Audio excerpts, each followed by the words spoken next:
I've made a fortune. It's time to leave this place. Sigaw ni Dustin. Sa susunod na ilang oras, patuloy na ina-activate ni Dustin ang reincarnation token at inilipat ang kanyang sarili sa larangan ng yelo. Hinabol siya ng mga miyembro ng lahi ng hayop. Nag-teleport ng pabalik-balik. Ngunit kung hindi, nawalan sila ng track sa kanya. Matapos maghintay ng kaunti, naramdaman ni Dustin na ligtas na ito kaya bumalik siya sa ice field. Natutuwa akong mayroon akong reincarnation token. Kung wala ito, napahamak si Dustin habang nakikipaglaban sa lahi ng hayop. Matagumpay siyang makakatakas sa kanila. Lalo na ang 8 tunay na banal na Diyos. Dahil lamang sa mahiwagang sandata na ito. Bagamat patuloy na dumarami ang kanyang cultivation base. Nalaman ni Dustin na nahihirapan pa rin siyang maunawaan ng lubusan ang reincarnation token. Pakiramdam niya lang ay mas mataas ang kanyang cultivation level. Mas mahusay niyang kontrolin ang reincarnation token at mas malakas ang token. Ngunit isang araw na siya sa hinaharap. Naniniwala siya sa sikreto ng reincarnation token. Matapos makapasok sa ice field, sumugod si Dustin papunta sa Ice Goddess Temple. Gayunpaman, hindi ito isang madaling paglalakbay. Maraming masasamang unggoy sa yelo at nyebe at multo ng yelo na nagtatangkang patayin siya sa daan. Ngunit natapos niya ang mga ito ng madali. Pinipigilan niya ang bawat pag-atake. At hindi nagtagal, narating niya ang lugar ng Ice Goddess Temple. Gamit ang kanyang kahulugan na kahulugan. Natuklasan ni Dustin ang isang malaking bilang ng mga miyembro ng lahi ng hayop na nakatago sa kawalan malapit sa Ice Goddess Temple. Kinubkob nila ang templo at nagmarcha sa mga hangganan. Maingat nilang binabantayan ang bawat tao o nilalang na lumalapit sa templo dahil wala silang tiwala sa sinuman. Sa pagtataka ni Dustin, gayunpaman, walang tunay na banal na Diyos sa kanila. Tila, ang lahat ng mga tunay na banal na Diyos ng lahi ng hayop ay umalis upang tugisin si Dustin. Hindi niya namalaya na ganoon pala siya kahalaga. Ngayong alam na niya ang katotohanan ito. Hindi natakot si Dustin. Sa pakiramdam na nakahinga siya ng maluwag at panatag. Bumagal siya at naglakad papunta sa Ice Goddess Temple na parang nakikipag-usap sa sarili niyang bakuran. Brat, tumigil ka. Daan-daang mga banal na Diyos mula sa lahi ng hayop at sumugod mula sa kawalan patungo sa kanya. Nang iyangat ang kanyang ulo, nakita niyang 6 na matandang demonyong halimaw ang nangunguna sa grupo. Hindi may kakaila na bilang isa sa pinakamakapangyarihang super force sa Sea of Chaos. Ang Beast City ay nagtataglay ng hindi kapani-paniwalang lakas. Malaki ang naitulong ng mga lumang demonyong halimaw. Makapangyarihan sila at marami ang natatakot sa kanila. Higit pa rito, mayroong maraming tunay na banal na Diyos sa kanilang panig. Hindi mahirap isipin kung bakit ang lahi ng hayop ay minsang namumuno sa buong dagat ng chaos sa loob ng mahabang panahon. Nakatuon muli si Dustin sa problemang kinakaharap, na napansin na bilang karagdagan sa 6 na matandang demonyong halimaw. Mayroon ding daan-daang mga katamtamang antas na mga Diyos na Diyos at mga preliminary grade na mga Diyos na Diyos ang naroroon. Sa likod nila ay isang malaking bilang ng mga ordinaryong magsasaka mula sa lahi ng hayop. Ilang saglit lang ang lumipas bago tuluyang napalibutan si Dustin.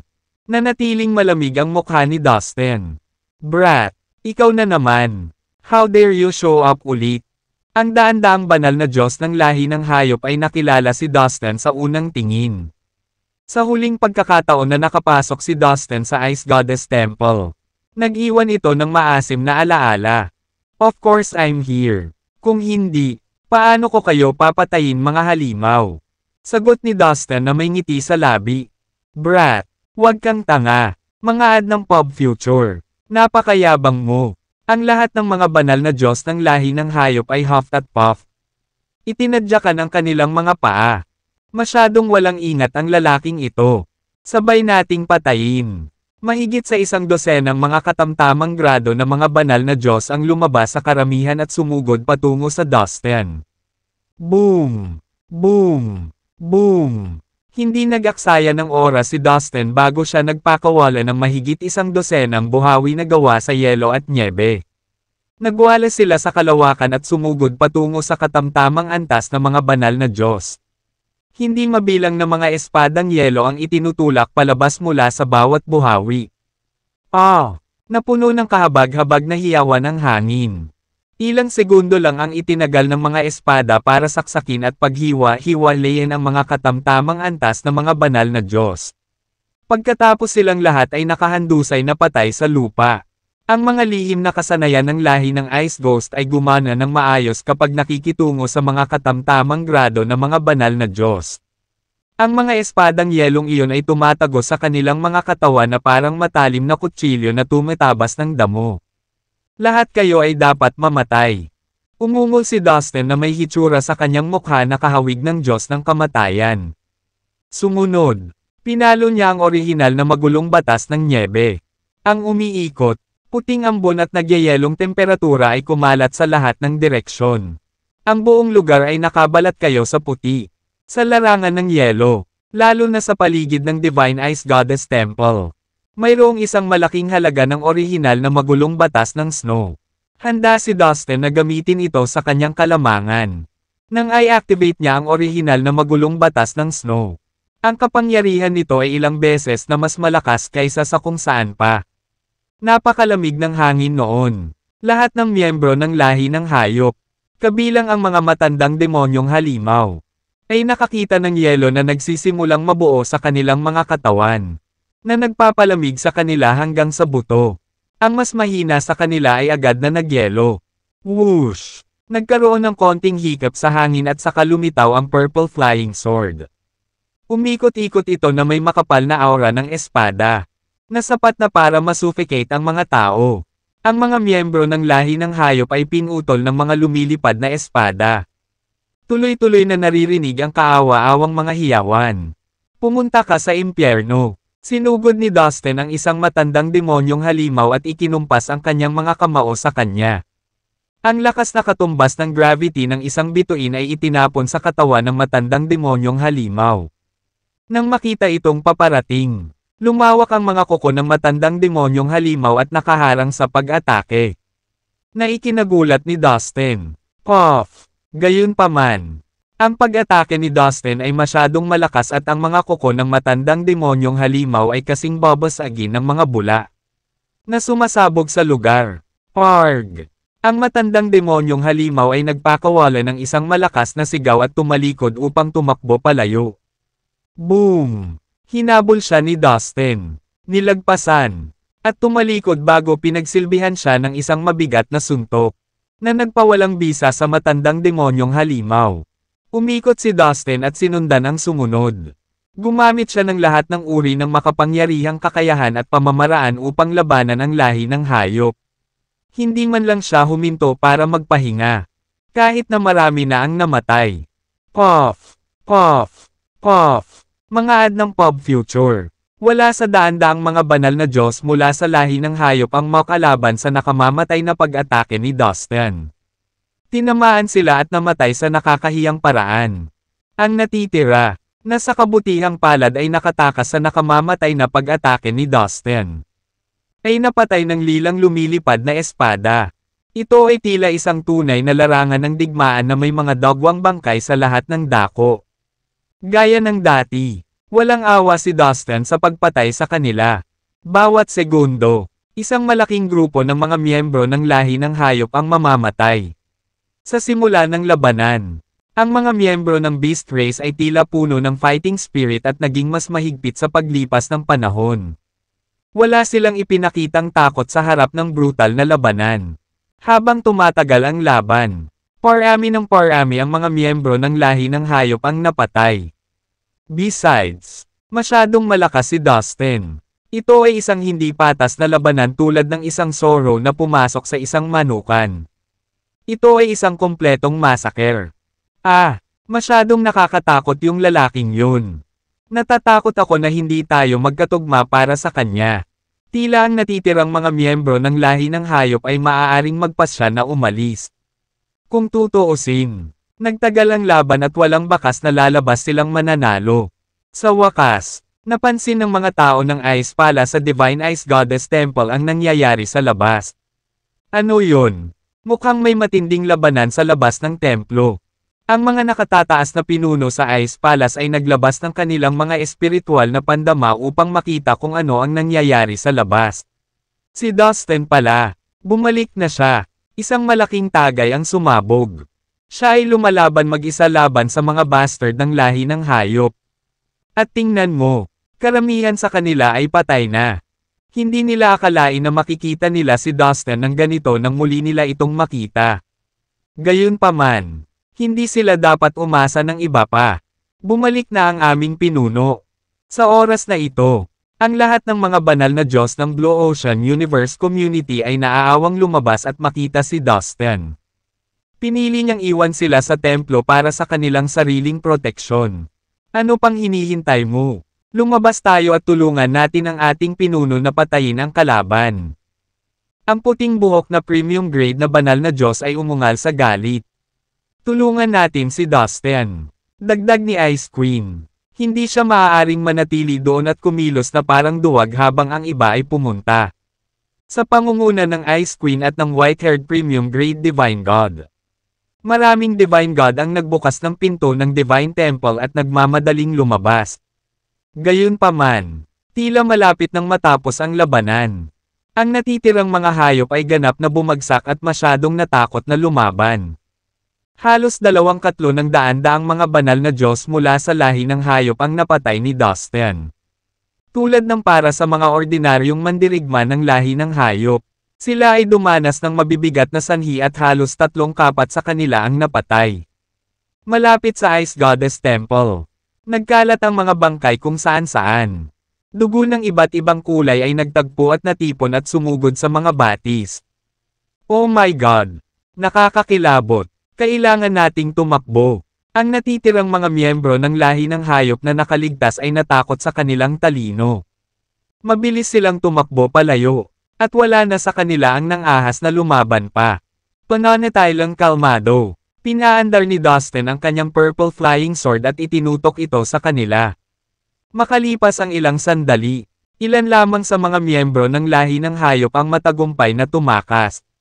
Sa wakas, ang Ice Goddess Temple ay malaya mula sa sinumang miyembro ng lahi ng hayop. Ang grupo ng mga Divine God na kakalabas lang ng Divine Temple para tulungan si Dustin ay natigilan ang lahat. Tinitigan siya ng mga ito dahil hindi nila alam ang sasabihin. Wala pa akong nakitang ibang binata na kasing lakas at talino ni Dustin. Hindi mo rin ba iniisip? Ang sabi ni Ice Queen pagkatapos makabawi sa kanyang pagkagulat. Walang duda. Tumango ang mga senior member ng Ice Palace bilang pagsang-ayon. Leader Dustin. Ikaw ay tunay na walang talo. Ang mga banal na Diyos mula sa Blue Ocean Universe Community ay sunod-sunod na pinalibutan si Dustin. Mukha silang proud at confident na para bang sila ang magiting na pumatay sa mga kalaban. You're back, Dustin. I trust all is well with you. Nasaan si Isis at ang iba pa? Tanong ng Ice Queen kay Dustin. Bumalik muna tayo sa templo. Madam, ang mga Panginoon ng lahi ng hayop ay papunta na. Sinenyasan ni Dustin ang Ice Queen. Sa tulong ng kanyang pakiramdam. Napagtanto niya na wala siyang mabangis na mukhang tunay na banal na mga Diyos mula sa lahi ng hayop at humahagibis patungo sa Ice Goddess Temple. Sa likod nila ay isang malaking hukbo na sumapi sa kanila mula sa Beast City. Lahat tama. Let's go. Sang-ayon ng Ice Queen at tumango. Mabilis na sinulyapan ni Dustin ang kanilang paligid bago bumalik sa templo upang matiyak na walang nagbabanta sa malapit sa kanila. Nang makabalik sila sa templo, pinalabas ni Dustin sina Isis, Winnie, ang 5 matatanda, at ang mga babaeng disipulong iniligtas niya. Aking Reyna, lahat ng pinaalis ay agad na lumapit sa kanilang pinuno na may ngiti sa kanilang mga labi. Nakaka-refresh na makita kang magkasamang muli. Sambit ng Ice Queen habang nakatingin kay Isis at Winnie. Sa kabilang banda, lumakad palapit sa kanilang pinuno ang 5 malungkot na matatanda. My Queen. Nahihiya kami. Ang totoo, wala naman talaga kaming ginawa. Nananatili kami sa special magic treasure ni Mr. Dustin sa lahat ng oras na ito. Malungkot na wika ng isa sa kanila. Baka sa mukha nila ang kahihiyan. Sa paglalakbay ng hinahanap ni Dustin at Isis si Winnie. Pinatuloy ni Dustin ang 5 matatanda ng Ice Palace sa kontinente na ginawa niya at sinabihan sila na tatawagan na lang niya sila kung kailangan niya ng tulong nila. Gayunpaman, naging magalang lang si Dustin. Hindi niya kailangan ng tulong ng mga ito dahil sigurado siyang kakayanin niyang mag-isa ang mga miyembro ng Beast Race. Samantala, pagkatapos batiin ang Ice Queen, lumapit si Winnie at hinarap si Dustin. Salamat, Dustin. Hindi pa rin ako makapaniwala na niligtas mo ako. Ang kanyang malambot na boses ay nagbigay ng ngiti sa mukha ni Dustin. Hindi niya maalis ang tingin sa kanya kahit isang segundo. Nang itinoon ni Winnie ang kanyang mga mata kay Dustin, nagsimula siyang makaramdam ng hindi pagkakaunawaan.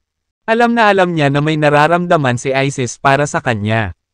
Sa ilang kadahilanan, gayunpaman, hindi kailanman ipinagtapat ni Isis ang kanyang pagmamahal kay Dustin. Kung sasabihin ang katotohanan, si Dustin isang pambihirang, kanais-nais na tao ay isang tukso na walang sino man ang madaling labanan. Walang exception si Winnie. Gayunpaman, pinili niyang panatilihing nakabote sa kanyang isipan ang kanyang nararamdaman para sa kanya at sinubukan pa niyang alisin iyon. Naisip ni Winnie na haadlang lang siya kina Dustin at Isis kung susubukan niyang ipahayag ang kanyang nararamdaman. Kahit na ang muling pagkikita ay nakakapukaw ng kanyang damdamin. Mga ad ng pop future. Haha, hindi mo kailangang maging formal sa akin. Pareho kaming galing sa fallen immortal cosmos. Sagot ni Dustin. Well, hindi ko inaasahan na makikita kita. Not to mention being saved and bring back here by you. Winnie tried her best to conceal her joy as she talked to him. Nang umalis siya sa fallen immortal cosmos kasama si Isis noon, hindi naisip ni Winnie na muli niyang makikilala si Dustin. Laking gulat niya nang nakatayo na siya ngayon sa harap ng kanyang mga mata. Ninanamnam pa niya ang sandaling ito nang naputol ang kanilang pag-uusap. Dustin, mas marami kang nailigtas sa aming mga alagad. Mayroon bang paraan na masusuklian kita para sa iyong dakilang kabaitan? Tanong ng Ice Queen, na nagpapahayag ng kanyang pasasalamat. Ito ay aking kasiyahan. Ginang, ginawa ko lang ang dapat. Bukod dito, ang lahi ng hayop ang ating karaniwang kaaway. Hindi mo kailangang makaramdam ng pagkakautang. Ginawa ko lang ang dapat kong gawin. Sagot ni Dustin na may magalang na ngiti. Masasabi niya na ang Ice Queen ay tunay na mabait at nagpapasalamat sa kanyang ginawa. Ikaw ay talagang isang maunawang tao. Tama ka, ang lahi ng hayop ay ang ating karaniwang kaaway. Ang sabi ng Ice Queen na may pagsang-ayon ng ngiti. Nga pala, nakipag-alyansa ka kay Dustin at nakilala mo siya bilang iyong pinuno. Di ba? Tinanong niya ang puting buhok na premium grade na banal na Diyos ng Blue Ocean Universe Community. Nakatayo siya sa tabi ni Dustin. Tahimik na nagmamasid. Oo, tama iyan. Tumango siya para kumpirmahin ang tanong niya. Nang marinig ang tugon na ito ay tila natuwa ang Ice Queen. Mabuti naman. Mula sa araw na ito, sumusumpa kami ng aming katapatan kay Leader Dustin at sumali sa alyansa. Patawarin mo ako. Ikaw lang ba, si Dustin? Pati na ang mga banal na Diyos ng Blue Ocean Universe Community. Ay nabigla. Wala sa kanila ang nakakita sa pagdating nito. Alam ng lahat na ang Ice Palace ay mas malakas kaysa sa Blue Ocean Universe Community. Totoong hindi ito kapantay ng napakalakas na puwersang iyon tulad ng Beast City at Demon City. Gayunpaman, ito ay isang pangalawang klas na puwersa.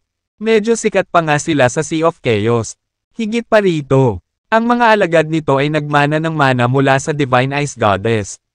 Walang alinlangan na ang Ice Palace ay may kakayahang maging isang nangungunang puwersa.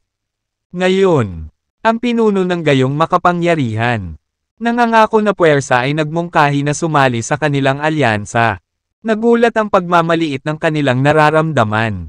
Anong masasabi mo, mga ad ng pop future? Gusto mo bang tanggapin kami bilang bahagi ng iyong alyansa? Ulit ng Ice Queen habang nakatitig kay Dustin.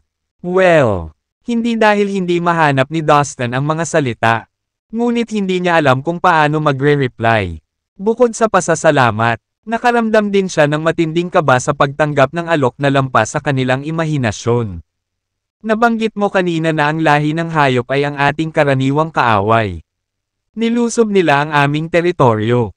Pinatay ang napakaraming alagad ko. At ginawa pa nga nilang mga guho ang aming punong tanggapan. Hindi na kailangang sabihin. Ang Ice Palace at ang lahi ng hayop ay sinumpa ang mga kaaway. Dustin, nakita ko kung gaano ka kalakas. Alam kong matapang ka rin. Matalino. At napakamaparaan. Naniniwala talaga ako sa'yo. Sa ilalim ng iyong pamumuno. Magkakaroon tayo ng pagkakataon laban sa lahi ng hayop. Patuloy ng Ice Queen. Malinaw niyang ipinahayag ang kanyang intensyon. Ang dahilan kung bakit nais ng Ice Palace na sumali sa alyansa ay higit sa lahat dahil ito ay pinamumunuan ni Dustin. Nagustuhan niya ang kanyang lakas at talento. Alam niyang may kahanga-hangang potensyal ang binata sa kanyang harapan kung maglilinang pa ito. Makakamit niya ang mas malalaking bagay sa lalong madaling panahon. Kaya naman, nagpasya siya at nakipagkaibigan kay Dustin sa lahat ng paraan. Sa ganoong paraan, papanig siya sa Ice Palace at tutulong sa pag-iwas nito sa kapahamakan. Dahil hindi pa sila magkatugma para sa lahi ng hayop, ginawa niya ang kailangan niyang gawin para sa kapakanan ng Ice Palace. Naunawaan ni Dustin ang kanyang intensyon. Katulad ng Ice Queen, naisip niya na mabuti na lang kung sasama sila sa kanila. Maganda ang impresyon niya sa kanila dahil si Isis at Winnie ay mga disipulo ng Ice Palace. Si Isis ay kahit isang Ice Lady ng Ice Palace. Higit sa lahat, ang Ice Palace ay may namumukod tanging reputasyon. Marunong lang makipag-alyansa sa kanila. Wala akong dahilan para tumanggi. Ginang, lubos naming ikinararangal na makasama ka. Maligayang pagdating sa alyansa. Mariing pagsang-ayon ni Dustin. Isang tango at ngiti ang ibinigay ni Dustin at ng Ice Queen sa isa't isa nang magkasundo sila. Well, everyone, what are you waiting for? Let us all greet our leader. Udyok ng Ice Queen habang sinenyasan ang kanyang mga miyembro na batiin si Dustin. Pagbati, pinuno Dustin. Ang mga tao ng Ice Palace ay masayang nagpapasalamat at binigyan pa siya ng isang buong palakpakan. Hindi na talaga kailangan ng mga ganyang formalidad. Madam, agad na sabi ni Dustin habang ikinakaway ang mga kamay sa kahihiyan. Ikaw ang aming pinuno ngayon. Kailangan nating sundin ang tamang etiquette. At saka, natutuwa kaming makipag-alyansa sa iyo. Nakangiting paniniguro ng Ice Queen. Haha, sa pagsali sa atin ng Ice Palace, tiyak na tataas ang lakas ng ating alyansa. Hindi napigilan ng white-haired premium grade divine god ang kanyang pananabik. Talagang magandang balita sa kanila na pumayag si Dustin na makipag-alyansa sa Ice Palace. Samantala, nagpasya si Dustin na kumuha ng malaking bilang ng mga kayamanan at itinambak ang lahat sa harap ng Ice Queen. Leader Dustin, ang mga kayamanang ito, ang Ice Queen at maging ang mga nakatataas na miyembro ng Ice Palace ay napabuntong hininga habang sila ay nakatitig sa mga mamahaling bagay na may pagkamangha at pagkamangha. Hindi sila makapaniwala sa nakikita nilang mga mata. Nang maglakad sila palapit sa mga kayamanan, ang mga mukha nila ay namumula lahat sa pananabik. Hayop na lahi pinamamahalaang upang makawin ang mga ito. Sa kabutihang palad, naibalik sila ni Dustin ng ligtas at maayos. Nang walang intensyon na itago ang asset ng Ice Palace sa kanyang sarili. Kinuha niya ito sa kanyang sarili na ibalik ang mga ito. Leader Dustin. These treasures, napaatras ang Ice Queen sa pag-iisip. Habang nakikita niya ang limpak-limpak na mga kayamanan sa harapan niya. Hindi niya maiwasang lumiwanag sa tuwa. Naipon ng Ice Palace ang mga kayamanang ito sa daan-daang taon. Sa isang punto, naisip niyang wala na sila ng tuluyan. Upang makita ang mga ito sa kanyang harapan. Walang pinsala at kumpleto. Siya ay humanga. Kinuha ko sa kanila at ibinalik. Alam kong kabilang sila sa Ice Palace. Gusto kong ibalik sila ng personal. Ngumiti si Dustin sa kanya. Itinaas niya ang kanyang ulo. Ipinagmamalaki ang kanyang marangal na gawa. Huminga ng malalim ang Ice Queen para pigilan ang kanyang excitement. Leader Dustin. Ito, sobra na. Hindi ko matanggap. Nahihiyang sabi niya. Huwag mo nang ang banggitin. Ito ay sa iyo kaya panatilihin mo na lang sila. Magalang na tumango si Dustin. Ako ay may utang na loob sa iyo. Hindi namin makakalimutan ang iyong kabaitan. Tugon niya habang ikinuyom ang mga kamay sa kanya bilang pagpapahayag ng pasasalamat. Napakalawak ng kanyang ngiti kahit na sinubukan niyang itago ang kanyang pananabik. Again, huwag kang mag-alala tungkol dito. Mangyaring pumunta at ilagay ang mga bagay na ito bago ang isang tao ay dumating muli para sa kanila. Sumenya si Dustin gamit ang kanyang kamay. Sige, kung ganoon, ihahatid ko na sila. Nang matapos niya ang kanyang pangungusap, sinimulan niyang impake ang lahat ng mga kayamanan at walang iniwan. Sa wakas ay naibalik na natin ang ating mga ari-arian. Nagsaya at nagpalakpakan ang mga matataas na pinuno ng Ice Palace sa pagdiriwang. Noong nakaraan, ninakawan ng lahi ng hayop ang Ice Palace ng lahat ng kanilang mga kayamanan. Ito ay nagkaroon ng malaking dagok sa buong komunidad dahil ang mga bagay na nawala ay ang cultivation resources para sa lahat ng miyembro. Aabutin ng maraming siglo para muling makaipon ng sapat na kayamanan ang Ice Palace. Dahil binawi ni Dustin ang lahat ng kayamanan para sa kanila, natipid nito ang buong palasyo ng maraming oras at lakas para mabawi muli ang mga ari-arian. Tumangala sila kay Dustin nang may pagkamangha at pagpipitagan nang mapatunayang siya ang kanilang tagapagligtas. Mga ad ng pop future. Samantala, ang mga kabataang babaeng disipulo ay nakatingin kay Dustin na may nakakaakit na mga mata habang sinusubukan nilang makuha ang kanyang atensyon. Marami sa kanila ang nasa punto ng kanilang buhay kung saan naghahanap sila ng mga romantikong relasyon. Si Dustin ang perpektong magkasintahan na pinangarap nila. Siya ay bata, makapangyarihan at gwapo. Higit pa rito, ang mga tao ng Ice Palace at ang Blue Ocean Universe community ay nasa kanya. Nagdulot ito ng pananabik sa mga kabataang babaeng disipulo habang hinahangaan nila ang batang babae na nasa harapan nila. May iilan na pilit na hinahabol ang kanyang paningin ng walang pag-aalinlangan. Habang ang iba naman ay nakayuko at tinapik-tapik ang kanilang mga damit habang sumilip paminsan-minsan para masilip siya. Si Dustin ang naging sentro ng atensyon ng lahat ng babaeng disipulo ng Ice Palace. Noon lang, isang nakapangangilabot na kapaligiran ang bomb-alot sa hangin. Ang lalaking ito ay palaging napakapopular sa mga kababaihan. Galit na tumingin si Isis kay Dustin. Ngunit bakit ako nagmamalasakit? Naisip niya.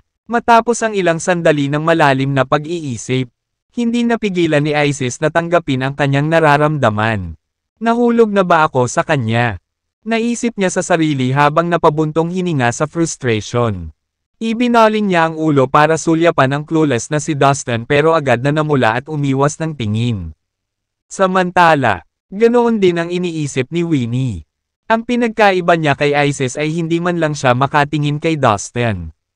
Alam niya talaga na mamumula ang mukha niya sa kaiisip sa emosyon niya. Bueno, ako ay magpapatuloy at maglilinang sa pag-iisa sa loob ng ilang panahon. Anunsyo ni Dustin sa karamihan. Binalak niyang pag-aralan at pag-aralan ang Ice Sword na nakuha niya hindi pa nagtagal. Dahil ang espada ay maaaring tumugon kasabay ng orihinal na magulong batas ng nyebe.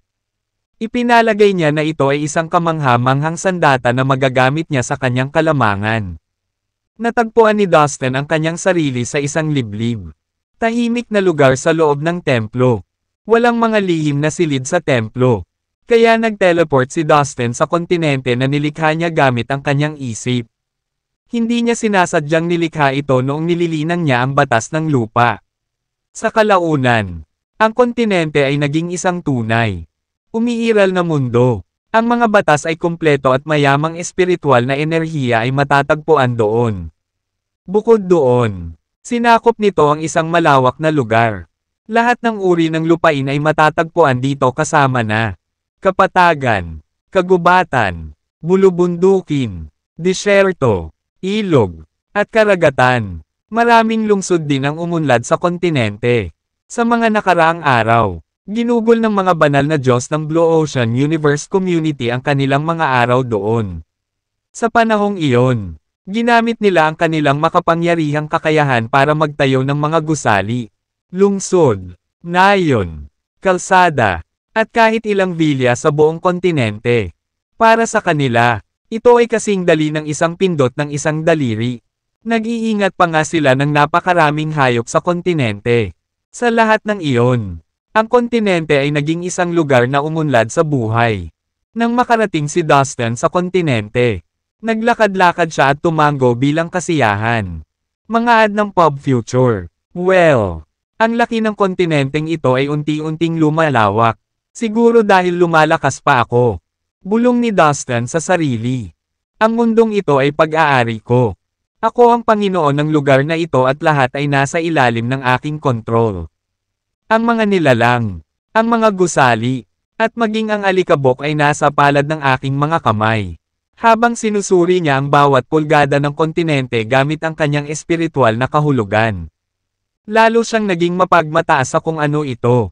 Siya, isang preliminary grade na banal na Diyos, ay nagawang lumikha ng isang lupain mula sa ganap na wala. Kung ang salita ay lumabas tungkol sa kanyang kontinente, tiyak na makakakuha ito ng maraming atensyon. Kahit na ang mga premium grade na banal na Diyos ay hindi nagawa ito. Kaya ang kanyang tagumpay ay tiyak na magiging isang showstopper. Tulad ng alam ng lahat, tanging ang mga namumulong Diyos lamang ang may kakayahang lumikha ng mundo o ng espasyo mula sa simula.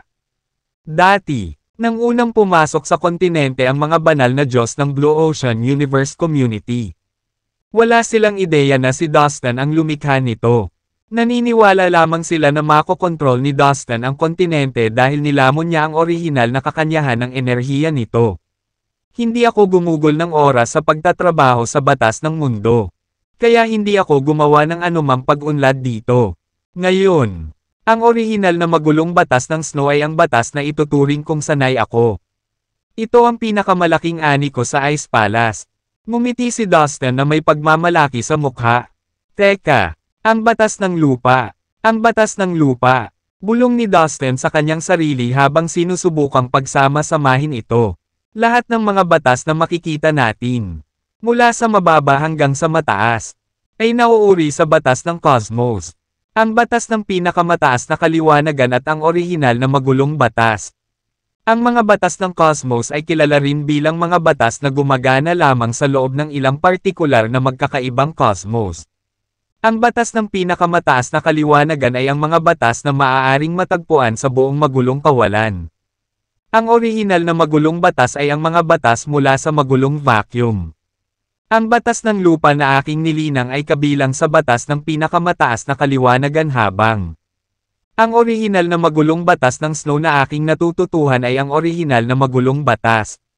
Kung gayon, ligtas na sabihin na ang batas ng lupa ay isang antas na mas mababa kaysa sa orihinal na magulong batas ng nyebe. Nangangahulugan iyon na ang orihinal na magulong batas ng nyebe ay higit na makapangyarihan kaysa sa batas ng lupa.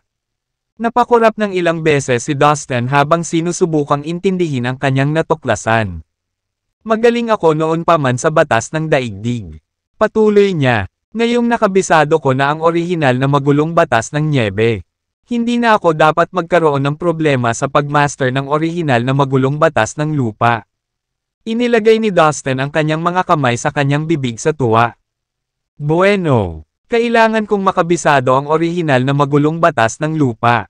Dahan-dahan niyang binigkas, na para bang kailangan niyang marinig ang bawat salita sa perpektong kailanawan upang maunawaan ito. Naging tiwala siya na magagawa niya ito dahil sa kanyang kaalaman sa batas ng lupa. Ang kontinenteng nilikha niya ay matibay na patunay ng kanyang karunungan sa batas ng lupa. Nagtataka ako kung ano ang magiging kakayahan ko pagkatapos kong makabisado ang orihinal na magulong batas ng nyebe at ang orihinal na magulong batas ng lupa. Ito ay kapana-panabik, napasinghap si Dustin habang kumikinang sa kapangyarihan ang mga mata. Okay, sapat na ito. I should focus on the ice sword. Naisip niya habang binalik ang sarili sa realidad. Dahil dito, naupo si Dustin na naka-cross-legged sa sahig. Kinuha ang espadang nakuha niya at pinadaan ito sa harap niya. Naramdaman niya ang lamig. Nakakatusok na hangin na pumapalibot sa talim na sapat na para mabaliw siya. Ang ice sword na ito ay tila naglalaman ng napakatalino na orihinal na magulong batas ng nyebe. Na mas advanced kaysa sa anumang naranasan ko. Nakamit ko lang ang rudimentary stage sa paglinang ng orihinal na magulong batas ng snow. Ngunit ang orihinal na magulong batas ng snow na nakapaloob sa espadang ito ay tila nasa intermediate stage o maging major achievement stage. Umaasa ako na makakatulong ito sa akin na makapasok sa intermediate stage ng paglinang ng orihinal na magulong batas ng snow. Nalanghap ni Dustin ang malamig na hangin at sinimulang intindihin ang batas na nakapaloob sa Ice Sword. Samantala, sa gitna ng Ice Goddess Temple, nakatayo ang isang rebulto ng Divine Ice Goddess mismo. Ano? Nahanap talaga ng binatang iyon ang espada na ginamit ko noon. Umalangaw-ngaw ang mahinang boses ni Divine Ice Goddess sa may ilang loob ng templo. Ang swerte niya talaga. Nararamdaman kong may magandang kinabukasan ang pambihirang binata na ito. Hanggat inilalagay niya ang kanyang isip dito. Ang kanyang mga tagumpay ay walang limitasyon. Puri niya sa nakakahiyang boses. Sa mga sumunod na araw, nakikipagkwentuhan lang si Dustin sa pag-unawa sa batas sa loob ng Ice Sword. Kinumpirma niya na ang orihinal na magulong batas ng snow sa espada ay talagang umabot na sa major achievement stage. Isang yugto lamang ang layo mula sa yugto ng perpekto. Dahil dito, ang kanyang pag-unawa sa batas na nakapaloob sa armas ay lubos na nakinabang sa kanya. Mabilis lumipas ang oras. Ang mga araw ay naging gabi at ang mga gabi ay naging mga araw. Sa isang kisap mata, kalahating taon na ang lumipas. Ngunit ang napakaliit na oras na ito ay wala para sa isang banal na Diyos. Habang nakaupo si Dustin sa gitna ng kwarto, hindi kumikibo, biglang bumukas ang mga mata niya. Ang kanyang mga mata ay naging puti na parang bulak habang ang yelo at nyebe ay lumipad sa kanyang paligid. Na bumabalot sa kanyang katawan. Sa loob lamang ng ilang taon ang aking paglilinang ng orihinal na magulong batas ng nyebe ay gumawa ng maraming tagumpay at naabot ko na ngayon ang major achievement stage. Deklare niya ng may pagmamalaki at tuwa. Sa kauna-unahang pagkakataon, ang isang preliminary grade na banal na Diyos ay aktwal na ginawa ang kanyang paglilinang ng orihinal na magulong batas na umabot sa major achievement stage. Walang sino man. Kabilang ang mga namamahala na Diyos at ang mga Diyos ng kaguluhan. Ang maniniwala na ang gayong tagumpay ay magagawa. Kahit na nakita nila ito ng kanilang mga mata ay mahirap paniwalaan. Mga ad ng pop future. Si Dustin lang ang makakamit ng ganoong gawa salamat sa Chaotic Heaven Body. Sa buong kasaysayan, tanging kapag ang isang mandirigma ay naging isang namamahala na Diyos maaari niyang simulan ang pakiramdam at linangin ang orihinal na magulong batas. Ngunit hindi lahat ay nagtagumpay sa paggawa nito. Iilan lamang na namamahala sa mga Diyos ang tunay na nakakaunawa sa orihinal na magulong batas pagkatapos ng hindi mabilang na mga taon ng paglilinang. At ang mga matagumpay na nagawa, ay maaari lamang makapasok sa rudimentary stage sa pinakamaraming. Pagkatapos noon, iilan lamang ang nakalusot sa intermediate stage. Ang mga nakamit ang gayong tagumpay ay yaong mga tunay na bihirang talento. Kahit noon pa man, halos imposible para sa kanila na makapasok sa major achievement stage. Masasabing literal na isa sa 1,000,000 ang isang namamahala na Diyos na kayang gawin ang kanyang paglilinang ng orihinal na magulong batas sa major achievement stage. Tungkol naman sa perfection stage. Basta na lang silang susuko dahil sa sobrang hirap ng bulubunduking gawain. Tanging ang mga Diyos ng kaguluhan ang may kapangyarihang maabot ang yugto ng perpekto. Ngunit ginawa ni Dustin ang imposible. Sa kanyang antas, naabot niya ang major achievement stage ng paglinang ng orihinal na magulong batas ng snow. Ngayon, sa wakas ay makakalaban ko na ang aking sarili laban sa 8 tunay na banal na Diyos. Tumayo si Dustin na may kumpiyansa ng ngiti sa labi. Haha, mga matanda, hintayin nyo na lang kung ano ang inilalaan ko para sa inyo. Hindi niya maiwasang magpakawala ng isang confident na tawa. Alam na alam ni Dustin na ang 8 tunay na divine god ng lahi ng hayop ay nasa labas ng templo ngayon. Kinamumuhian nila siya hanggang sa kaibuturan at wala nang iba pang naisin kundi ang patayin siya. Mutual din ang pakiramdam para kay Dustin. Magagamit ko na itong Ice Sword. Iniunat ni Dustin ang kanyang kamay. At ang Ice Sword na lumulutang sa kanyang harapan ay biglang tumalon sa kanyang palad. Nararamdaman ang orihinal na magulong batas ng Snow sa Major Achievement Stage. Hindi na mas kiligin si Dustin. 1/3. Ngayon, ang kanyang sariling pag-unawa sa orihinal na magulong batas ng Snow ay umabot na rin sa Major Achievement Stage. Sa madaling salita, sa wakas ay maaari na niyang gamitin ang Ice Sword bilang kanya. Ang paghawak sa sandata ay napamanhid ang kanyang kamay dahil sa sobrang lamig nito. Napakagaan din nito. Halos parang balahibo. Hindi masabi ni Dustin kung saan ito ginawa. Ang Ice Sword na ito ay tila nagpapalakas sa aking low power of Snow. Kahit ilang beses na mas malakas, ang kapangyarihan nito ay dapat na nakakatakot.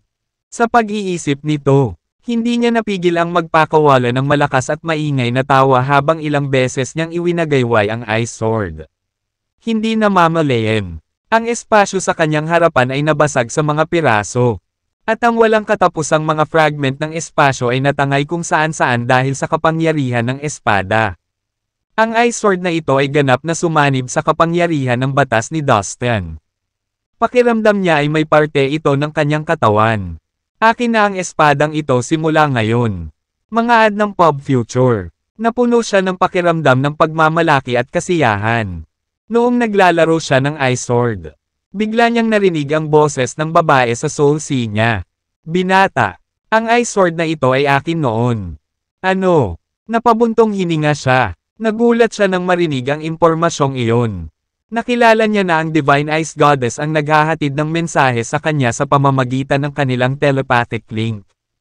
Makalipas ang mga buwan na pag-aaral ng batas na nakapaloob sa loob ng Ice Sword, hindi man lang niya namalaya na ito pala ay pag-aari ng Divine Ice Goddess. Tama iyan. Ang espadang ito ay tinatawag na Divine Ice Sword. Noong ako ay namamahala pa lang. Ito ang aking sandata. Paliwanag pa ni Divine Ice Goddess. Dati ay isang namamahala na Diyos. Siya ay isang Diyos ng kaguluhan ngayon. At itong Divine Ice Sword ay ginamit niya noon. Nang maglaon. Nang makalusot siya at naging Diyos ng kaguluhan. Itinigil niya ang paggamit nito at inimbak ito para sa ligtas na pag-iingat. Kahit na nakalock, natagpuan ng Ice Queen ang espada sa yelo at dinala ito pabalik sa Ice Palace. Kahit na gusto ng Reyna na gamitin ang makapangyarihang sandata, isa lamang siyang premium grade Divine God at hindi ito magagamit. Sa panahon ng pagsalakay ng lahi ng hayop sa Ice Palace, dinambong nila ang hindi mabilang na mga kayamanan. Kabilang ang Divine Ice Sword. Ngunit binawi ni Dustin ang espada mula sa lahi ng hayop. Nakita ko, wala akong karapatang gamitin ito dahil sa iyo ito. Please, ibalik mo yan. Bagamat nakaramdam siya ng kaunting kirot sa puso at ayaw talagang isuko ang Divine Ice Sword. Alam niyang ang pagbabalik nito ay ang karapatang gawin. Bata, huwag kang mag-alala. Wala nang gamit sa akin ang espadang ito. Mayroon akong mas advanced na isa. Kunin mo bilang regalo mula sa akin. Ikinwento ko lang sa iyo ang kwento nito dahil may naalala ako sa nakaraan ng pagmasdan ko ito. Binata, huwag mong kalimutan ang iyong pangako sa akin. Protektahan ang Ice Palace, sabi ni Divine Ice Goddess. Salamat sa pagbibigay sa akin ng espada. Pahahalagahan ko ito at susubukan kong tuparin ang aking pangako. Paninigurado ni Dustin habang mariing tumango. Pagkatapos, nawala ang boses ni Divine Ice Goddess. Ngayon, oras na para labanan ang 8 tunay na banal na Diyos mula sa lahi ng hayop. Tumingin siya sa labas ng templo na may bagong kumpiyansa na nag-aalab sa kanyang mga mata. Nang mapansin na natapos na ni Dustin ang kanyang paglilinang. Ang mga banal na Diyos mula sa Blue Ocean Universe Community at ang mga nakatataas na pinuno ng Ice Palace ay napakasaya at lumapit sa kanya upang tanggapin siya. Oo, ang tagal na. Ano ang ginagawa ng Beast Race nitong nakaraang 6 na buwan? Tanong ni Dustin. Para sa isa, ang lahi ng hayop ay hindi kailanman umalis sa Ice Palace. Sinasakop pa rin nila ito sa sandaling ito. Ang Ice Palace ay naging isa sa mga matagumpay na muog ng Beast City sa Sea of Chaos.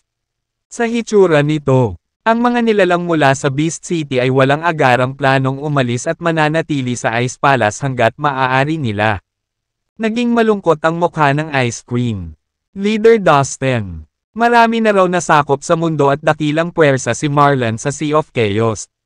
Sa mga buwang ito, ang lakas at kapangyarihan ng Beast City ay tumaas ng hindi bababa sa 12-dosenang beses. Sabi ng white-haired premium grade divine god kay Dustin. Leader Dustin, ano ang dapat nating gawin ngayon? Dito na lang ba tayo sa templo magtatago? Sobrang boring at ayaw naming umarte ng mga duwag. Reklamo ni Ismail. Ismail, kalmayan mo ang sarili mo. Sa labas ng banal na templo, maraming Panginoon ng lahi ng hayop at pinalibutan nila kami. Hindi madali para sa amin ang lumabas at umalis. Nagbabala ang white-haired premium grade divine god. Ayos lang. Labas tayo ngayon. Mahinahong sabi ni Dustin. Ngayon na, nagulat ang lahat sa sinabi ni Dustin.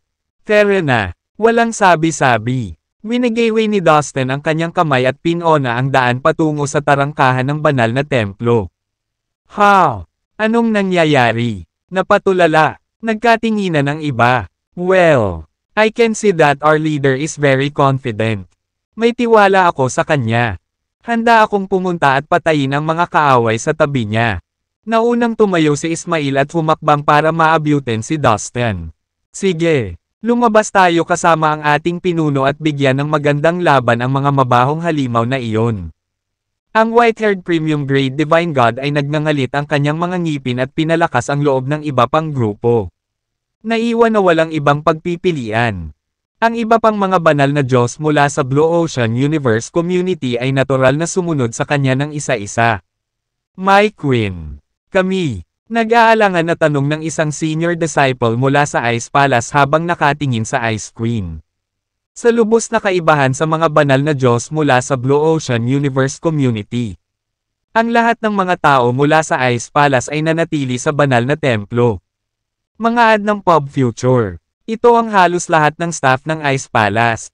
Ngayon, hindi may kikaila ng mga matataas na disipulo mula sa Ice Palace na lahat sila ay may pag-aalinlangan. Well, kami, ang mga divine god ng Ice Palace ay nahahati sa dalawa. Kalahati sa amin ay sumunod sa akin at tumulong upang labanan ang mga kaaway. Ang kalahati ay mananatili sa banal na templo. Sabi ng Ice Queen pagkatapos ng ilang sandali ng pagmumuni-muni. Pagkatapos ay pinamunuan niya ang mga piniling lumaban. Palabas ng banal na templo. Isang mabagal at malakas na langit-ngit ang umalangaw-ngaw. Habang itinulak ang pinto ng banal na templo, lumabas si Dustin na sinundan ng grupo ng mga divine god na piniling sumama sa kanya.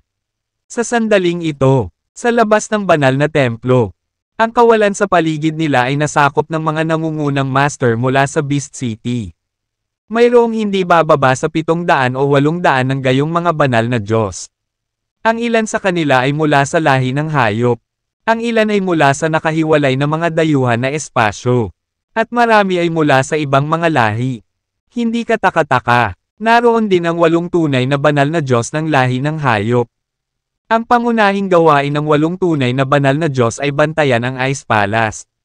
Para sa mga tao mula sa Beast City, ang pinakamalaking banta sa Ice Palace ay natural na ang templo ng Divine Ice Goddess. Para sa kadahilanang ito, ang 8 tunay na banal na mga Diyos ng lahi ng hayop ay nanatili lamang. Hindi pumunta kahit saan. Ano ba? Tingnan mo. Lalabas na sila. Nang mapansin ang ilang paggalaw sa tarangkahan ng banal na templo. Isang banal na Diyos ng lahi ng hayop ang sumigaw sa kanyang mga kasama.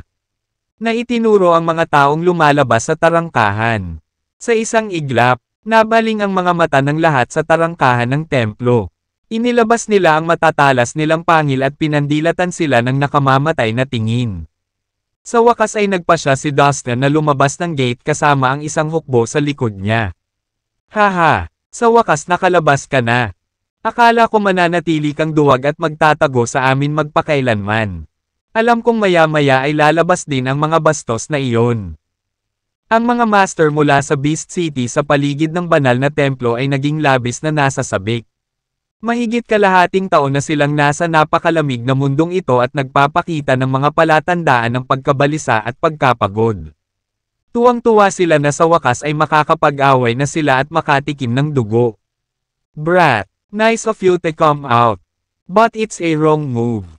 Ang masasamang mata ng 8 tunay na Divine Gods ay nahulog kay Dustin. Si Dustin lang ang nararapat sa kanilang atensyon at sa gayon ay nakatutok lamang sila sa kanya. Ang iba pang mga banal na Diyos mula sa Blue Ocean Universe Community at ang Ice Palace ay wala sa kanila. Bakit ako hindi?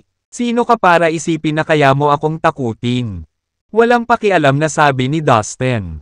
Na nakatingin sa dagat ng mga tao mula sa Beast City na dumagsa sa banal na templo.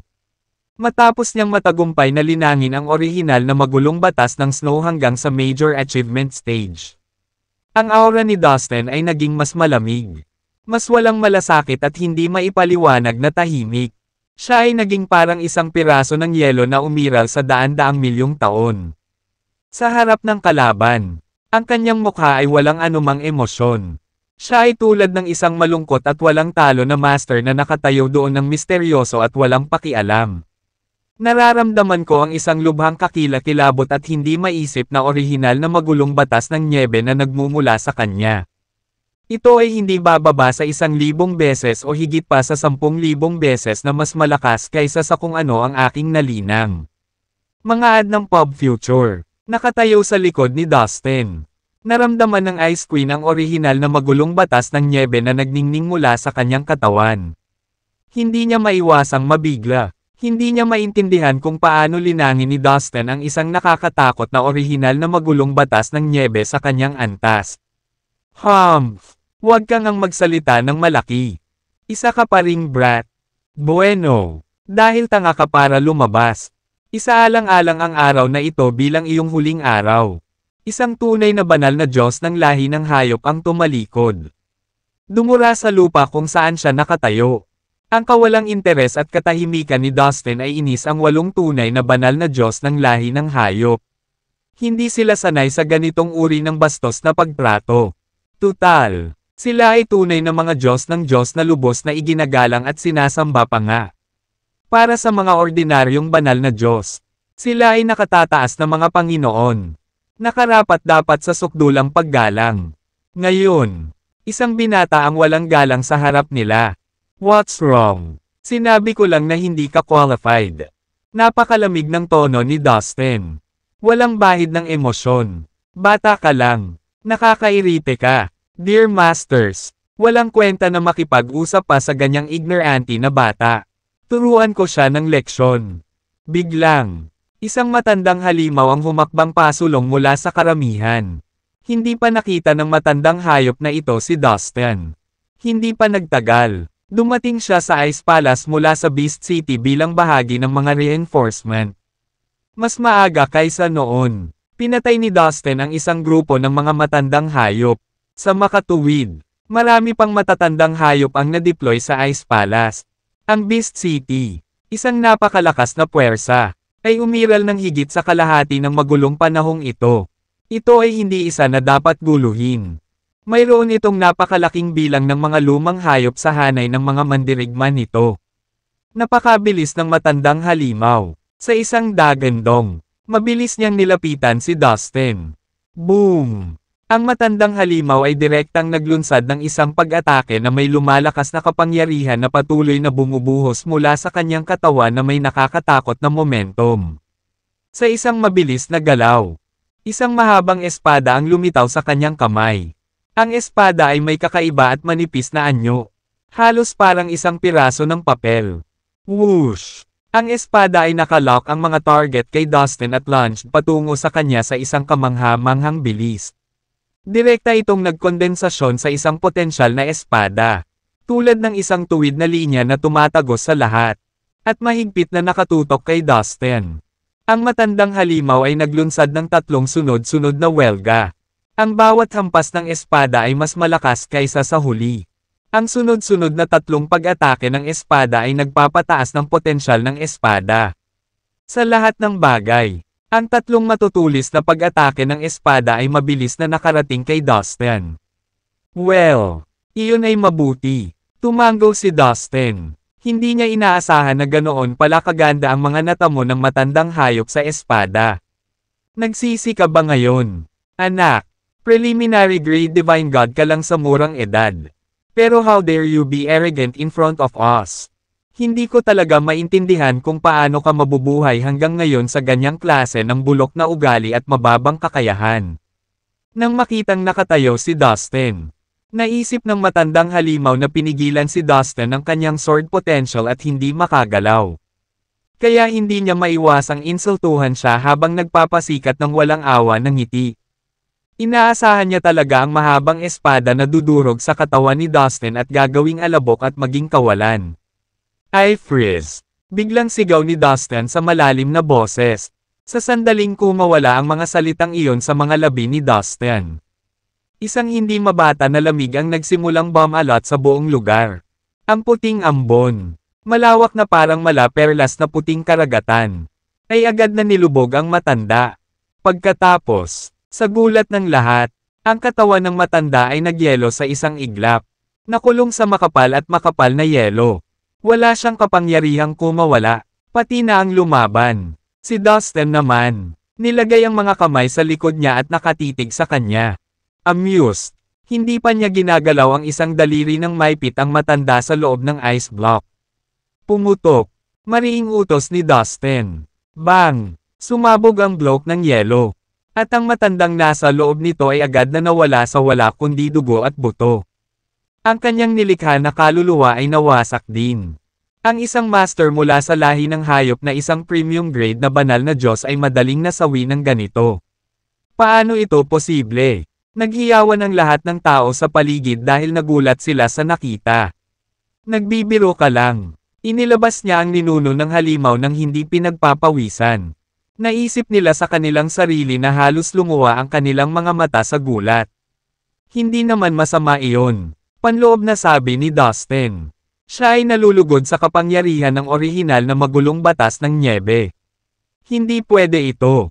Ang 8 tunay na banal na Diyos ng lahi ng hayop ay namangha din sa lakas ng pakikipaglaban ni Dustin. Siya ay isang ordinaryong preliminary grade na banal na Diyos. Ngunit hindi kapani-paniwalang nakabisado niya ang isang orihinal na magulong batas. Kahit na tayo ay hindi pa nakakabisado. Bagay talaga itong lalaking ito. Kahit sa ating Beast City, walang ganoong kabataang talento.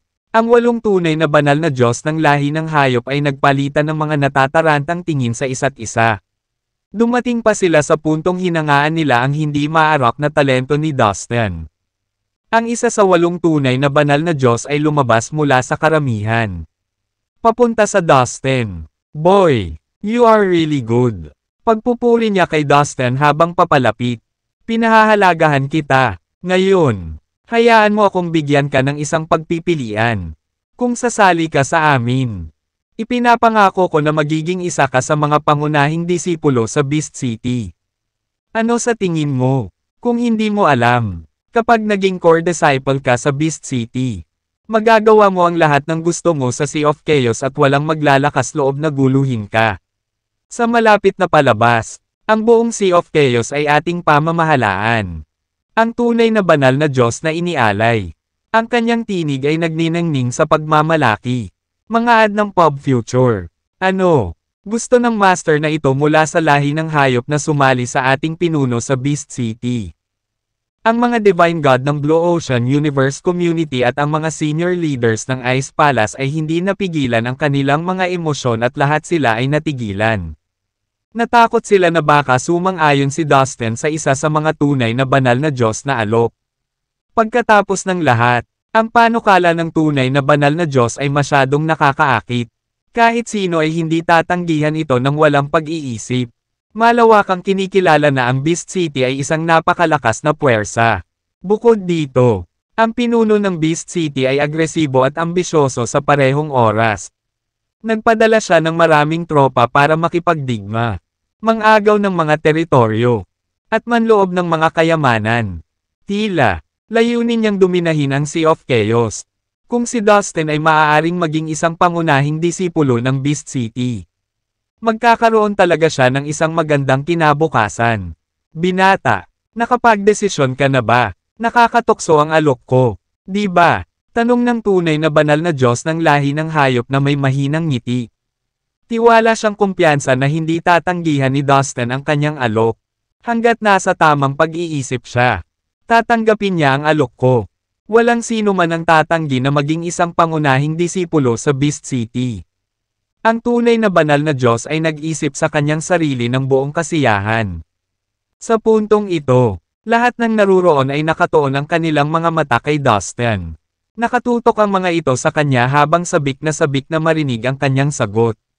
Sa sandaling pinili ni Dustin na sumali sa Beast City, magkakaroon ng isa pang nag-iisang talento sa Beast City. Pagkatapos ng lahat, si Dustin na isang preliminary grade na banal na Diyos ay nagpabagsak na ng isang ninuno ng hayop nang hindi man lang itinaas ang kanyang daliri. Kung ang mga tao ay magpakalat ng ganoong uri ng balita sa iba, sila ay ituring na sinungaling. Talagang hindi maintindihan ang nangyari. Haha, gusto mo maging parte ako ng Beast City? Biglang nagpakawala ng nakakainsultong tawa si Dustin. Tama iyan. Ngayon, bigyan mo ako ng sagot. Tandaan, binata, isa lang ang pagkakataon mo. Ang tunay na banal na Diyos ng lahi ng hayop ay nagpaalala sa kanya sa isang hindi nasisiyahang tono. Isang nakakabinging katahimikan ang bumalot sa kanila. Nakatingin ang lahat kay Dustin.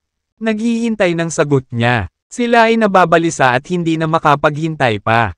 Ang tunay na banal na Diyos ng Beast City ay gustong kumalap kay Dustin. Parang nanalo lang si Dustin sa loto. Ngayon, nasa kanya na kung tatanggapin niya ang alok o hindi. Salamat sa iyong pagpapahalaga. Ngunit ang Beast City ay masyadong masama. Labag sa aking prinsipyo na makibahagi at magtrabaho para dito. Hinahamak ko ito hanggang sa kaibuturan ng aking pagkatao. Walang paraan na makakasali ako sa Beast City. Hindi ngayon. Hindi kailanman. Ngunit kung isang araw, magkakaroon ako ng pagkakataon. Tiyak na sisira ako at sisirain ang gayong masamang puwersa. Sagot ni Dustin. Binasag ang kanyang katahimikan. Sa isang iglap, tumahimik ang buong lugar. Mga ad ng pop future. Lahat ng nilalang sa paligid ay nakatingin sa kanya ng nanlalaki ang mga mata. Tuluyan na silang natulala sa narinig. Iniisip nila kung mali lang ang narinig nila.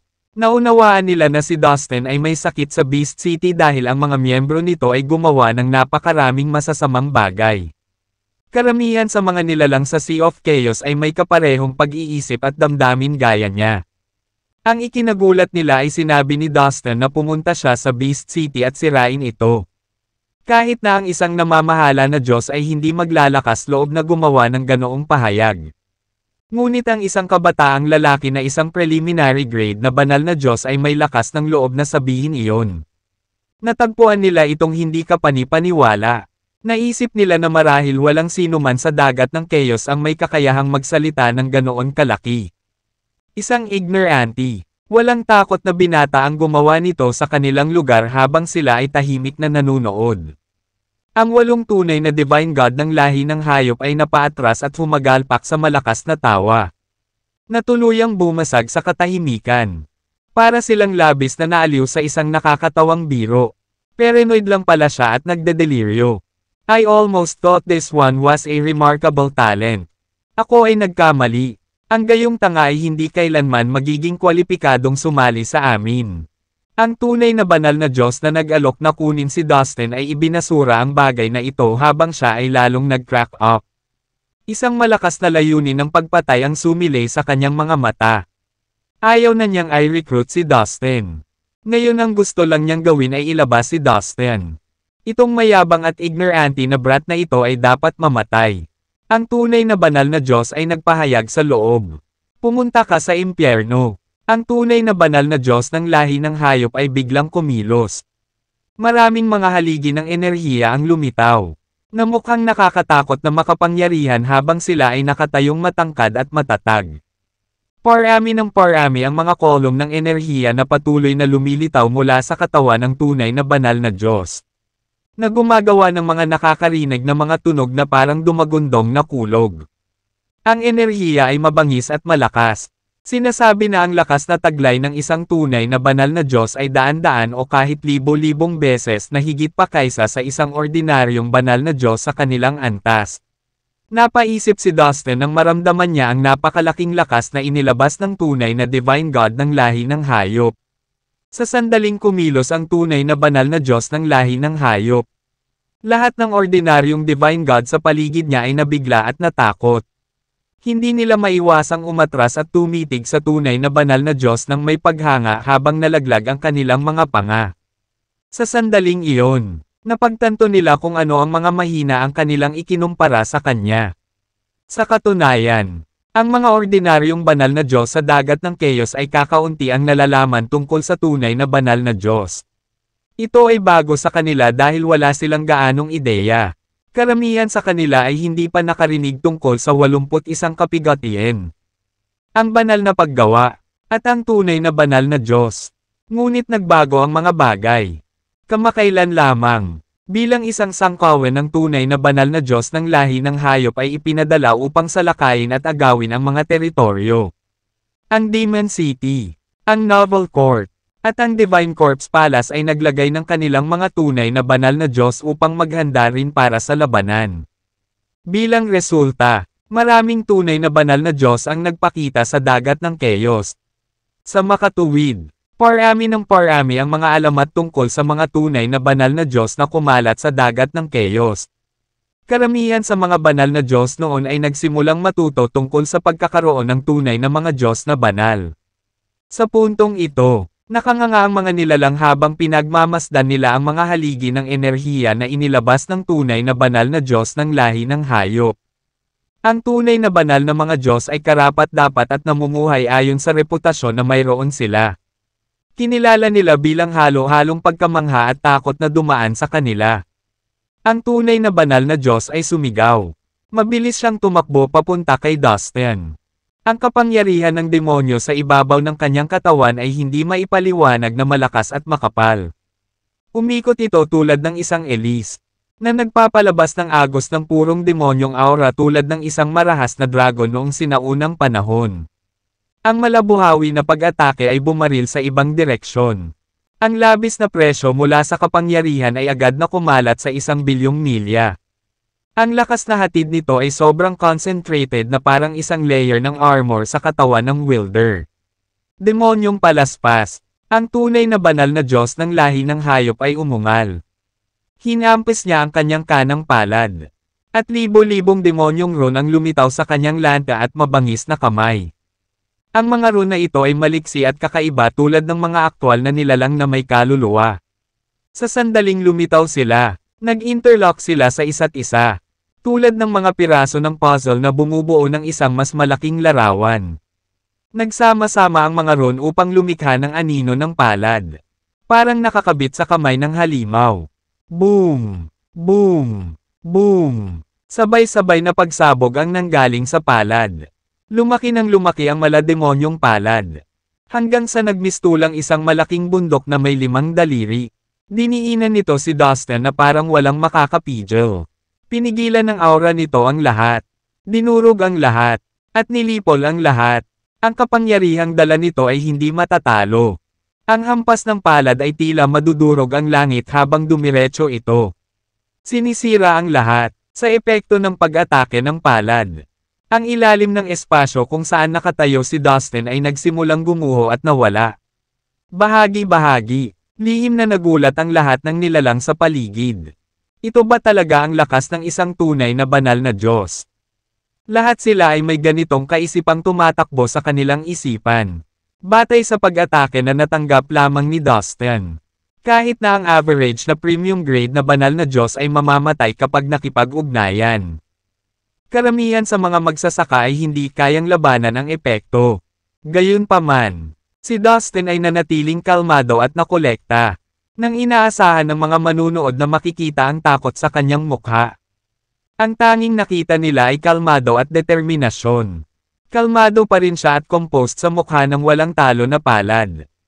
Ang kanyang mukha ay palaging tahimik, na may bakas ng kawalang interes, at walang anumang pagbabago. Pagkatapos, isang manipis na layer ng puting ambon ng yelo at nyebe ang nagsimulang pumalibot sa kanyang katawan.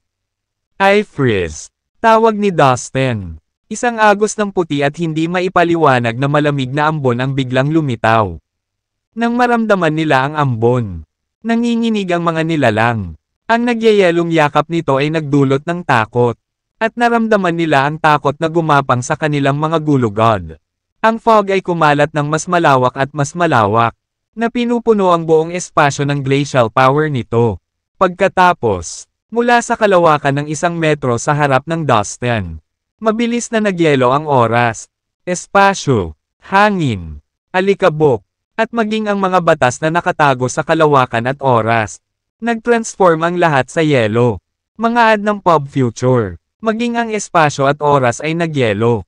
Walang ibang nandoon kundi patay na katahimikan. Kinuha ni Dustin ang pagkakataong ito upang palawakin ang kanyang ice ball. At direktang i-extend ito sa kalaban. Boom! Napakalakas ng banggaan ng demonic palm at ng glacial sphere ni Dustin, na lumikha ng nakakabinging pagsabog. Pagkatapos, bumalik ang lahat sa kapayapaan at katahimikan. Nang madikit ang malademonyong palad sa yelo, nagyelo ito sa loob ng ball ang yelo. Ang lahat ng rune at kapangyarihan ng demonyo na dala sa palad ng demonyo ay natatakan sa masa ng yelo at hindi makagalaw.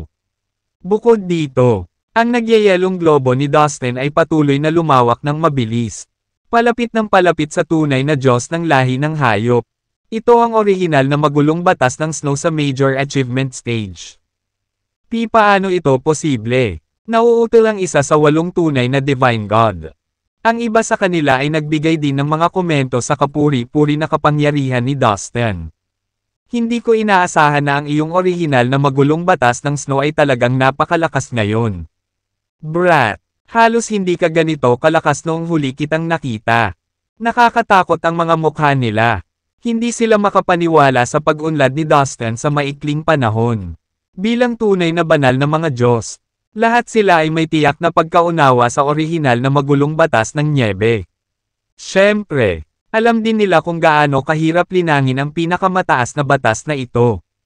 Ang orihinal na magulong batas ay itinuring na paradigm. Ang pinakamahalagang batas noon.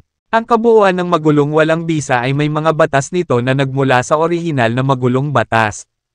Ang lahat ng mga bagay na matatagpuan sa kawalan panahon at espasyo. Enerhiya, materyales, at maging ang lahat ng nilalang sa paligid ay nilikha ng iba't ibang orihinal na magulong batas sa pamamagitan ng magkaparehong reaksyon at ebolusyon. Sa makatuwid, ang pag-unawa at paglinang sa orihinal na magulong batas ay itinuturing na pinakamahirap na uri ng paglilinang. Maging ang mga namamahala na Diyos na nagsagawa ng orihinal na magulong batas ay kailangang gumugol ng mahabang panahon sa pag-unawa dito bago sila makagawa ng anumang pag-unlad. Ngunit ngayon, sa loob lamang ng kalahating taon, ang binata sa harap nila ay lubos na napabuti ang kanyang kakayahan sa paglalapat ng orihinal na magulong batas ng nyebe. Ito ay nakakabigla. Wala silang maisip na iba pa na makakagawa ng napakagandang gawa. Pati ang mga namamahala na Diyos ay natulala. Masyadong makapangyarihan ang lalaking ito para iwanang mag-isa. Hindi natin siya mabubuhay. Kung hindi, siya ay magiging isang malaking potensyal na banta para sa buong Beast City at sa lahi ng hayop sa hinaharap. Nang sa wakas ay napagtanto nila kung gaano talaga kalakas si Dustin at kung paano niya mapapabuti ang kanyang kasalukuyang kapasidad. Ang 8 tunay na Divine Gods ay agad na gumawa ng isang pakana upang pabagsakin siya. Boom! Boom! Boom! Mga ad ng pop future. Mabilis na lumawak ang malaking block ng yelo. Ikinandado nito ng mahigpit ang tunay na banal na Diyos at pinahaba. Kung titingnan mula sa malayo, ang isang malawak na espasyo ay nakondensed sa isang malaking transparent na block ng yelo. At ang malaking block ng yelo ay lumalawak pa rin. Lumalaki at nilalamon ang mga bagay. Talagang tatatak sa isipan nila ang eksenang nasa harapan nila. Isa ito para sa mga aklat. Habang papalapit sa kanya ang malaking block ng yelo, nangingibabaw sa kanyang sistema ang takot at kaba. Bumagsak ang puso niya. Nagsimula siyang umatras. Nalaman niyang wala na siyang lakas ng loob na makipaglaban kay Dustin ng mag-isa. Ang pagkaunawa na kailangan niyang umatras sa isang preliminary grade na banal na Diyos ay isang mahirap na pil na lunukan. Ang kanyang pagmamataas ay bumagsak dahil siya ay isang tunay na banal na Diyos. Bilang default, dapat siyang maging mas makapangyarihan. Ano pang hinihintay mo? Sabay na tayong patayin. Hindi makakalabas ng buhay ang taong ito kung magtutulungan tayo. Sinigawan niya ang 7 pang tunay na Divine God na kasama niya. Oo, sabay natin siyang patayin. Sabay-sabay silang sumugod. Itinapon nila ang kanilang dignidad. Determinadong ibagsak ang isang karaniwang kaaway. Mapangwasak na demonic feast. Pagsabog ng demonic thunder. Sinaunang demonic soul attack. Ginamit ng 8 tunay na Divine God ng lahi ng hayop ang kanilang natatanging kakayahan para salakayin si Dustin. Ang mga alon ng malakas na aura ng demonyo. Tulad ng mga ulap ng kabute pagkatapos ng pagsabog ng isang bomba. Ay tumaas at kumalat sa lahat ng direksyon. Ang kanilang kakayahan ay mukhang naglalaman ito ng walang katapusang kapangyarihan ng demonyo. Sa bawat galaw, magkakaroon ng pagsabog ng kalungkutan, panaghoy, at pagpunit sa pagitan ng langit at lupa. Dahil sa tindi ng kanilang mga pag-atake, nagsimulang lumitaw ang mga bitek sa kalangitan.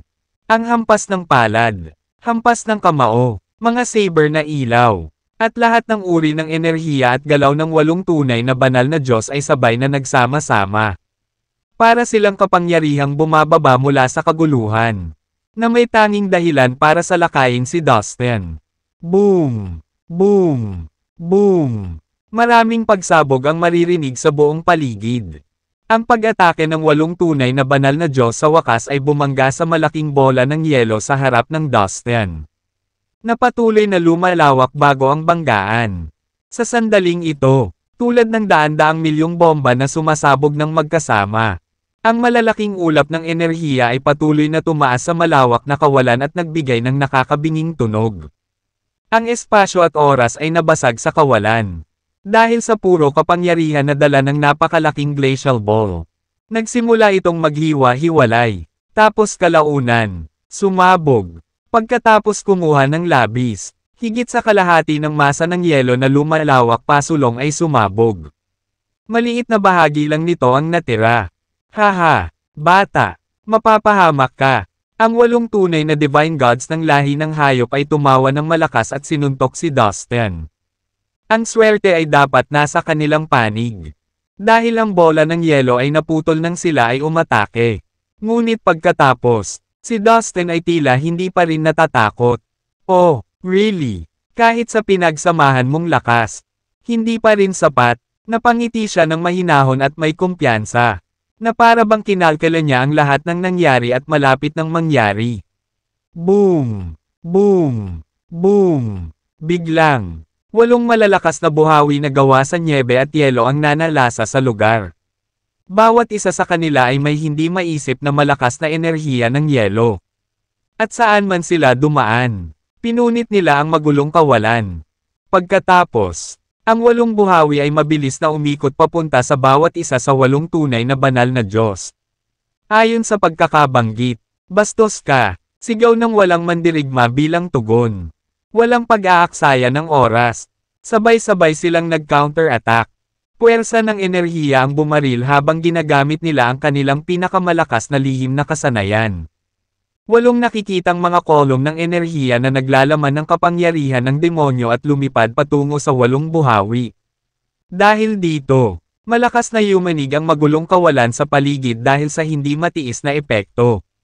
Pagkatapos, ang lugar kung saan dumaan ang 8 mga haligi ng enerhiya ng demonyo ay napuno ng walang katapusang demonic aura. Liwanag. At fog. Ang lakas ng demonyo ay sobrang siksik na maaari pa itong magkatotoo. Tumagos din sa buong mundo. Boom! Boom! Boom! Sa susunod na segundo, ang 8 light column at ang 8 ice tornado ay marahas na bumagsak sa isa't isa. Sa sandaling iyon, parang daan-daang milyong bomba ang sumabog ng sabay-sabay. Ang libo-libong energy shockwaves tulad ng hindi mabilang na ulap ng kabute ay patuloy na tumaas. Ilang sandali pa, gayunpaman. Ngunit humina ang kaguluhan. Lahat ng energy shockwave ay nawala. Walang iba kundi isang vacuum ang nanatili sa gitna ng banggaan. Sa huli, nagtali ang 2 panig. Haha, anak. Inaamin ko na talagang kahanga-hanga ang iyong pag-unawa sa orihinal na magulong batas ng nyebe. Ngunit ang aming cultivation base ay mas malakas kaysa sa iyo. Hindi mo maiisip kung gaano kakilakilabot ang isang tunay na banal na Diyos. Anak, Binigyan lang kita ng pagkakataong sumama sa amin. Pero tumanggi ka. Tinitiyak ko sa iyo na sa lalong madaling panahon ay pagsisihan mo ito. Kahit umiyak ka at magmakaawa sa tuhod mo ngayon na sumama sa amin. Hindi ka namin tatanggapin. Ang 8 tunay na divine gods ng lahi ng hayop ay sumigaw at humagalpak ng tawa. Kailangan nilang aminin na ngayon lang sila pinilit ni Dustin. Sa katunayan, medyo natakot pa nga sila sa kanya noong ginamit niya ang kanyang mga malalakas na strike. Ang isang kumpletong piraso ng orihinal na magulong batas ay talagang sobrang nakakatakot. Tanging ang napakalakas na uri ng namamahala ng mga Diyos lamang ang maaaring gumamit nito sa pakikipaglaban. Ngunit pagkatapos ng kanilang paghaharap, may natuklasan sila. Napag-alaman nila na kapag ang 8 sa kanila ay sama-samang umatake, makakayanan nila ang welga ni Dustin gamit ang orihinal na magulong batas ng Snow. Iyon ay dahil kahit na ang orihinal na magulong batas ng Snow mismo ay makapangyarihan, mayroong isang sagabal, 2/3.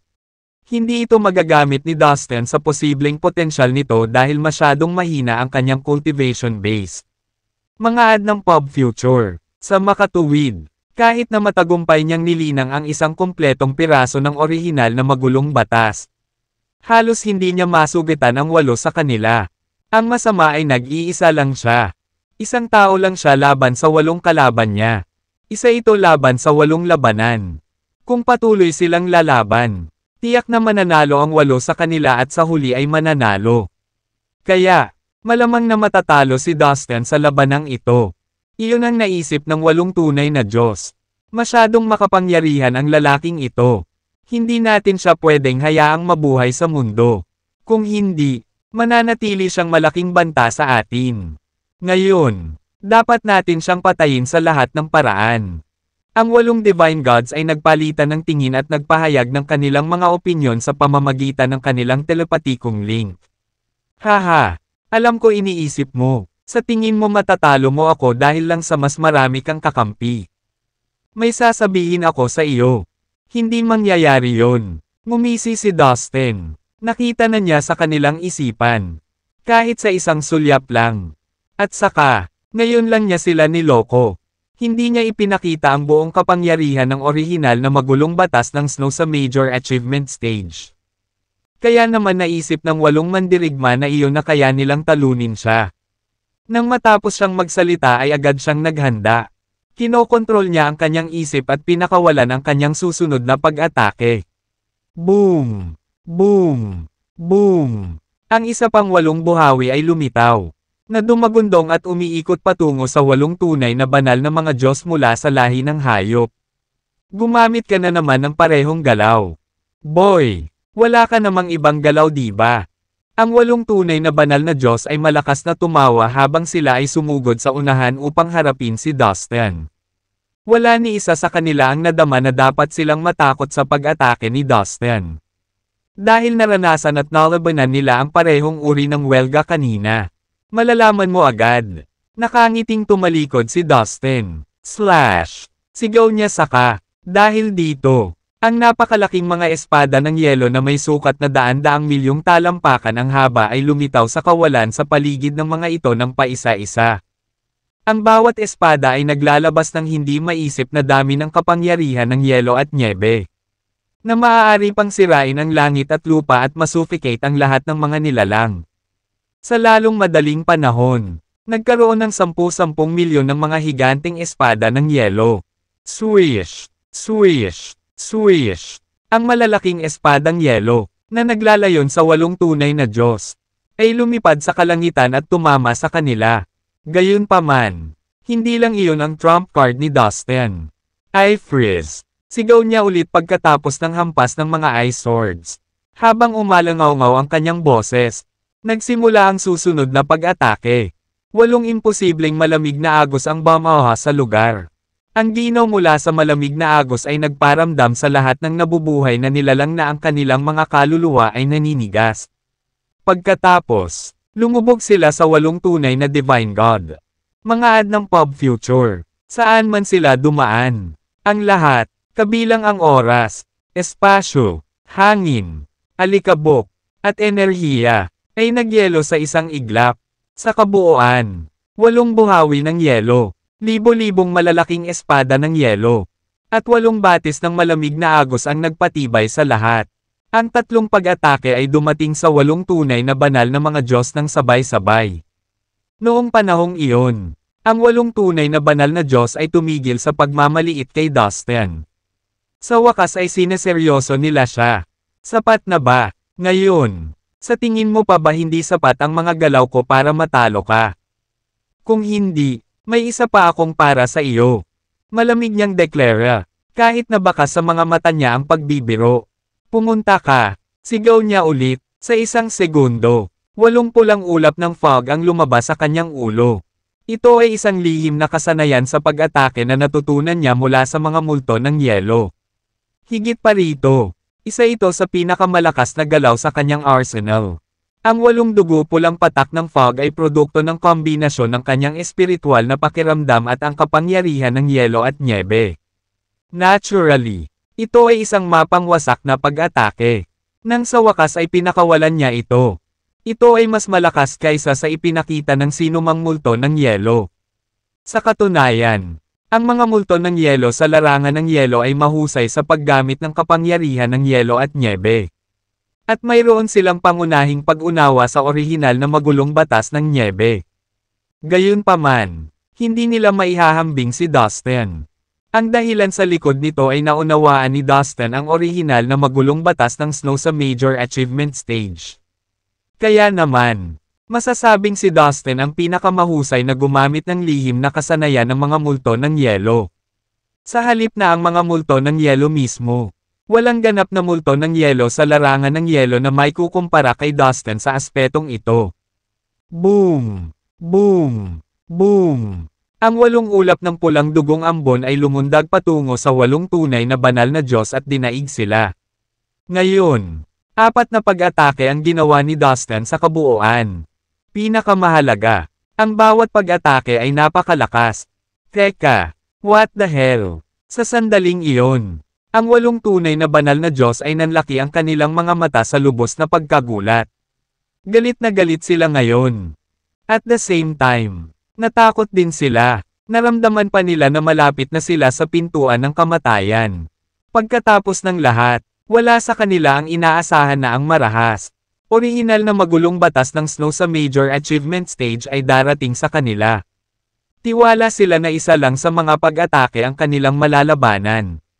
Sila ay 8 malalakas na mandirigma. Kung tutuusin. Ngunit ngayon, ang mga talahanayan ay lumiko pagkatapos nilang harapin ang 4 na sabay-sabay. Mapanirang mga welga, wala silang naramdaman kundi takot ngayon. At nasa dulo na sila. Ito ay malinaw na sila ay hindi sapat na malakas upang harapin Dustin head-on. Paano nangyari ito? Hindi. Masyado siyang makapangyarihan. Hindi tayo tugma sa kanya. Talagang hindi. Tumakbo tayo. Nakapagtataka. Ang isa sa 8 tunay na banal na Diyos ay umungal na parang baliw. Napaatras siya ng husto at nawala ng ganang lumaban. Ang gusto lang niyang gawin ngayon ay layuan ang nakakakilabot na binata. Ang higit pa, ang mas mahusay. Haha, akala mo makakatakas ka. Huli na para dyan. Sabi ni Dustin na sinundan ng evil laugh. Napansin niya kaagad pagkatapos magplanong tumakas ang 8 tunay na divine god ng lahi ng hayop.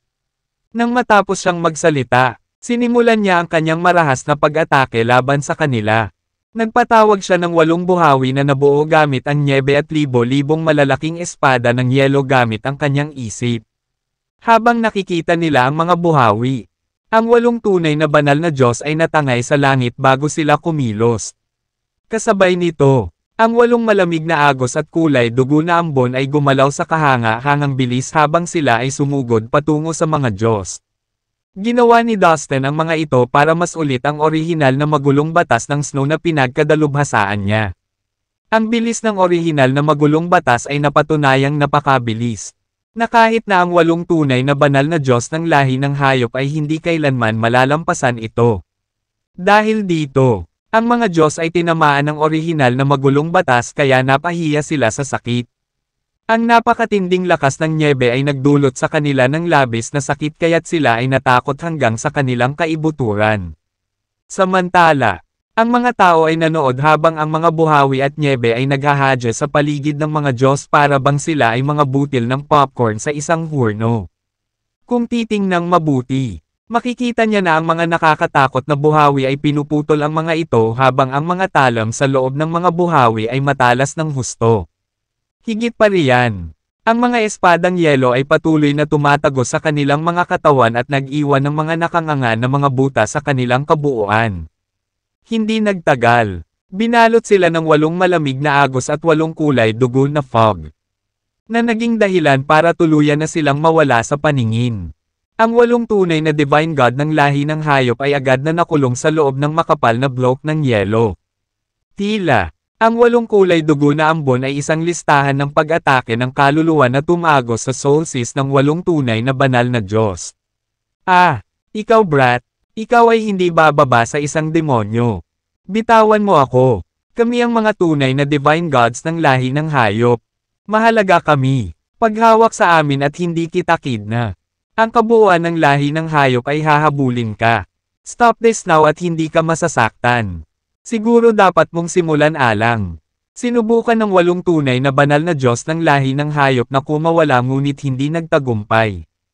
Habang sila ay nagpupumilit na makalabas, ginawa nila ang lahat ng pagsisikap na gayumahin si Dustin para palayain sila. Dahil naabot na ni Dustin ang major achievement stage sa paglinang ng orihinal na magulong batas ng Snow. Ang kanyang mga galaw at kilo ay naging napakalakas. Kahit na ang bawat isa sa mga nakakulong na tunay na banal na mga Diyos ay may mahusay na lakas at kasanayan. Hindi sila tugma para kay Dustin sa puntong ito. Natigil sila sa orihinal na magulong batas ng Snow at imposibleng masira nila ang strike ni Dustin. Pagkatapos ng lahat, sila ay mga tunay na preliminary grade na mga Diyos na Diyos. Kahit na hinahangaan ko ang kabaitan, lahat kayo ay nagsasalita ng napakaraming kalokohan. Mga ad ng pop future. Kinamumuhian ko kayo. Kayong mga taunan. Go to hell kayong lahat. Parang baliw na sigaw ni Dustin. Nang matapos siyang magsalita, inilunsad niya ang kanyang huling pag-atake sa kanila. Hindi makatakas, lahat ng tunay na divine gods ay tinamaan ng strike ni Dustin. Sila ay sumabog sa mga piraso habang ang kanilang mga espiritual na kaluluwa ay nawasak din. O aking Diyos! Ang mga nilalang na nakasaksi nito, kabilang ang mga nangungunang pinuno ng Ice Palace, mga divine god ng Blue Ocean Universe Community, at ang mga tao ng Beast City, ay hindi makapaniwala sa kanilang nakita. Nabigla sila sa nakita, napatulala ang lahat at nabalot ng katahimikan ang buong lugar. Iyon ay 8 tunay na banal na mga Diyos. Hindi ako makapaniwala na binawian ng buhay ni Dustin ang kanilang buhay ng hindi pinagpapawisan. Naisip nila sa sarili, habang mas maraming tunay na banal na Diyos ang lumitaw sa Sea of Chaos. Ang mga alamat tungkol sa kanila ay lumaganap na parang apoy. Ang mga nilalang ng lahat ng lahi ay natatakot sa mga tunay na banal na Diyos dahil alam nila kung gaano sila kalakas. Gayunpaman, nang harapin sila ni Dustin, sila ay mahina at kasing hina ng mga bata. Samantala, itinaway ni Dustin ang kanyang mga kamay at sa isang kilos, kinuha ang lahat ng mga ari-arian mula sa mga patay na tunay na banal na mga Diyos. Ito ay isang ugali niya na binuo niya. Sa sandaling kumuha siya ng malalakas na magsasaka.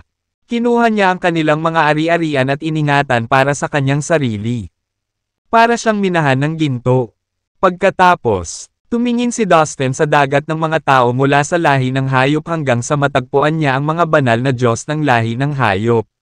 Bukod sa 8 tunay na divine god na kakapatay lang niya, mayroong isang kawan ng mga ordinaryong divine god ng lahi ng hayop na ipinadala upang bantayan ang Ice Palace. Sa kanila, mayroong mahigit 20 ninuno ng hayop na mga premium grade na divine god. Habang mayroong higit sa 1,000 medium grade na divine god at preliminary grade na divine god. Pinatay mo ang 8 tunay na banal na Diyos. Bulong ng isang ninuno ng hayop. Nang lumingon si Dustin sa kanya, hindi niya maiwasang magpalat ng takot. Gayunpaman, sa kalaunan ay nakakuha siya ng sapat na lakas ng loob upang magpatuloy. Mabigat na krimen ang ginawa mo. Maghintay at tingnan lamang. Babayaran ka namin. Sigaw niya. Haha, nakakatuwa. Ikaw, ganun ba? Kumpiyansa na tugon ni Dustin. Mahusay iyon. Maaari mo silang ipaghiganti ngayon. Hindi ako pupunta kahit saan. Walang pakialam at malamig ang kanyang mga mata habang nakatingin sa ninuno ng hayop. Don't you dare challenge us. Oo, malakas ka. Pero hindi mo maisip kung gaano kami kalakas. Hindi ka banta sa aming puwersa. Mga ad ng Pub Future. Hahabulin ka namin kahit saan ka magpunta. Sagot ng ninuno ng hayop. Habang nagsasalita siya, mas lumalalim ang tono niya habang lumalakas ang loob niya. O talaga, ilabas mo ako. Hindi ko alam kung kailan mo magagawa iyon. Pero ikaw naman, may 5 segundo ka. Putol ni Dustin na may masamang pag-irap. Pagkasabi pa lang niya ng huling salita ay gumalaw ang katawan niya at biglang nawala. Sa susunod na sandali, nag-teleport siya sa harap mismo ng ninuno ng hayop. Ang nakita lang ng ninuno ng hayop ay isang kamao na nakadirekta sa kanya. Ang napakalawak na kapangyarihan ng bituin ay lumitaw mula sa kamao ni Dustin na parang isang kumikislap na liwanag. Dahil sa kawalan ng bantay, tumalikod ang ninuno ng hayop sa pagtatangkang tumakas. Galit siyang tumingin sa paligid para humingi ng tulong sa kanyang mga kasama. Nagsalita siya ng buong kumpiyansa ngunit hindi siya naglakas loob na makipag-away kay Dustin. Kung tutuusin, alam niya na ang 8 tunay na Divine God ng lahi ng hayop ay namatay sa kamay ni Dustin. Walang paraan na siya ay isang katugma. Ngunit hindi siya maaaring makatakas mula kay Dustin. Biglang lumitaw ang isang transparent na pader ng yelo mula sa manipis na hangin at itinayo ang sarili sa harap ng ninuno ng hayop. Tatakbo pa lang siya. Nabangga siya sa pader at napaatras. Nang makitang nakaharang ang pader ng yelo sa kanyang pagtakas, ang ninuno ng hayop ay natakot hanggang sa mamatay. Tulungan mo ako. Hindi niya maiwasang mapasigaw sa takot. Pakiramdam niya ay tiyak na mamamatay siya anumang segundo. Dama po ang kamao ni Dustin sa katawan ng ninuno ng hayop. Kaya lang, sumabog ang ninuno ng hayop at naging ambon ng dugo na kumawala sa hangin. Lahat ng mga tao ng Beast City ay dapat mamatay. Tanong ni Dustin. Kaagad pagkatapos, bumulwak ang malamig at umiikot na agos mula sa katawan ni Dustin at kumalat sa lahat ng direksyon. Boom! Boom! Boom! Lumitaw ang mga buhawi at sumugod patungo sa karera ng hayop. Ang mga ito ay katulad ng mga dumurog sa 8 tunay na banal na mga Diyos. Swish! Swish! Swish! Gayun din. 10,000 malalaking espada ng yelo ang nabuo at mabangis na hamampas patungo sa karamihan. Kung ang 8 tunay na Divine God ng lahi ng hayop ay hindi makakaligtas sa lahat ng iyon, tiyak na ang mga ordinaryong miyembro ng lahi ng hayop ay hindi magkakaroon ng pagkakataon. Sa sandaling nilamon ng mga snow tornado ang isang grupo ng mga tao. Ang mga miyembrong iyon ay napatay sa isang iglap. Ang lahat ng miyembro ng lahi ng hayop, kabilang ang mga banal na Diyos, ay sunod-sunod na sumabog. Ang kanilang mga sarili na kaluluwa ay sabay-sabay sa proseso. Walang iniwan kundi mga ambon ng dugo. Ang mga hiyawan, pagsusumamo, at dagandong ng paghihirap ay maririnig kahit sa ilang milya ang layo. Sa dulo ng lahat, ang buong lugar ay natatakpan ng laman at buto. Sa kalaunan, ang iba't ibang kulay ng dugo ng mga miyembro ng lahi ng hayop ay nagtatagpo at nabuo ang mga ilog. Damaloy sila dito at doon sa isang kakaibang paraan. Si Dustin, tulad ng isang prinsipe ng yelo at nyebe, ay nakatayo sa malamig na puting mundo na tumatakip sa kalangitan habang nagpapakita siya ng masamang ngiti. Sunod-sunod na lumitaw ang mga buhawi ng yelo at nyebe. Pinalilibutan siya ng nakakatakot na umiikot sa paligid. Hindi mabilang na mga espadang yelo ang namuo at patuloy na nabuo mula sa nagtatambak na mga bante ng nyebe. Ang mga nagyayelong buhawi at libo-libong malalaking espada ng yelo ay sumalakay at pinatay ang natitirang lahi ng hayop. Na walang magawang humagulgol habang sinusubukan nilang tumakas ng mabilis kaya nila. Tinangka nilang takasan ang malagim na kapalarang naghihintay sa kanila. Sa sandaling ito, Ang lahat ng miyembro ng lahi ng hayop ay ganap na nawala ng isip at naubusan ng lakas ng loob na labanan ang alinman sa mga pag-atake. Isa lang ang natitira sa kanilang isipan.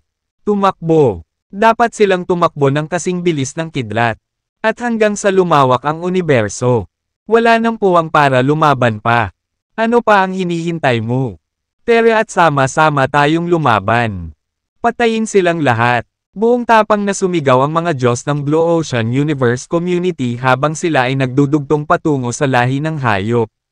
Maging ang puting buhok na premium grade na banal na Diyos, na karaniwang kalmado, ay umuungal na may nagliliyab na espiritu ng pakikipaglaban tulad ng isang binata na kumukulo ang dugo sa labanan.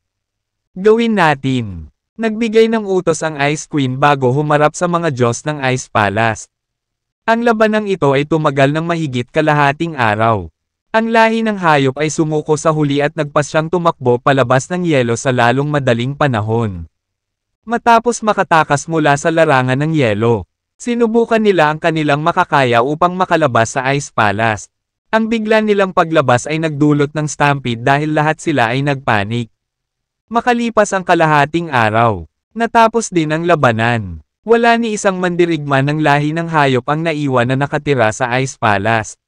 Sa bawat sulok ng pamayanan ito sa universo, nagkalat ang mga sirang paa sa lupa habang umaagos ang dugo na parang ilog. Amoy dugo at laman ang paligid. Maraming sirang kaluluwa ang gumagala sa magulong kawalan na tila nagpapahayag ng kanilang ayaw na mamatay sa isang kakilakilabot na paraan.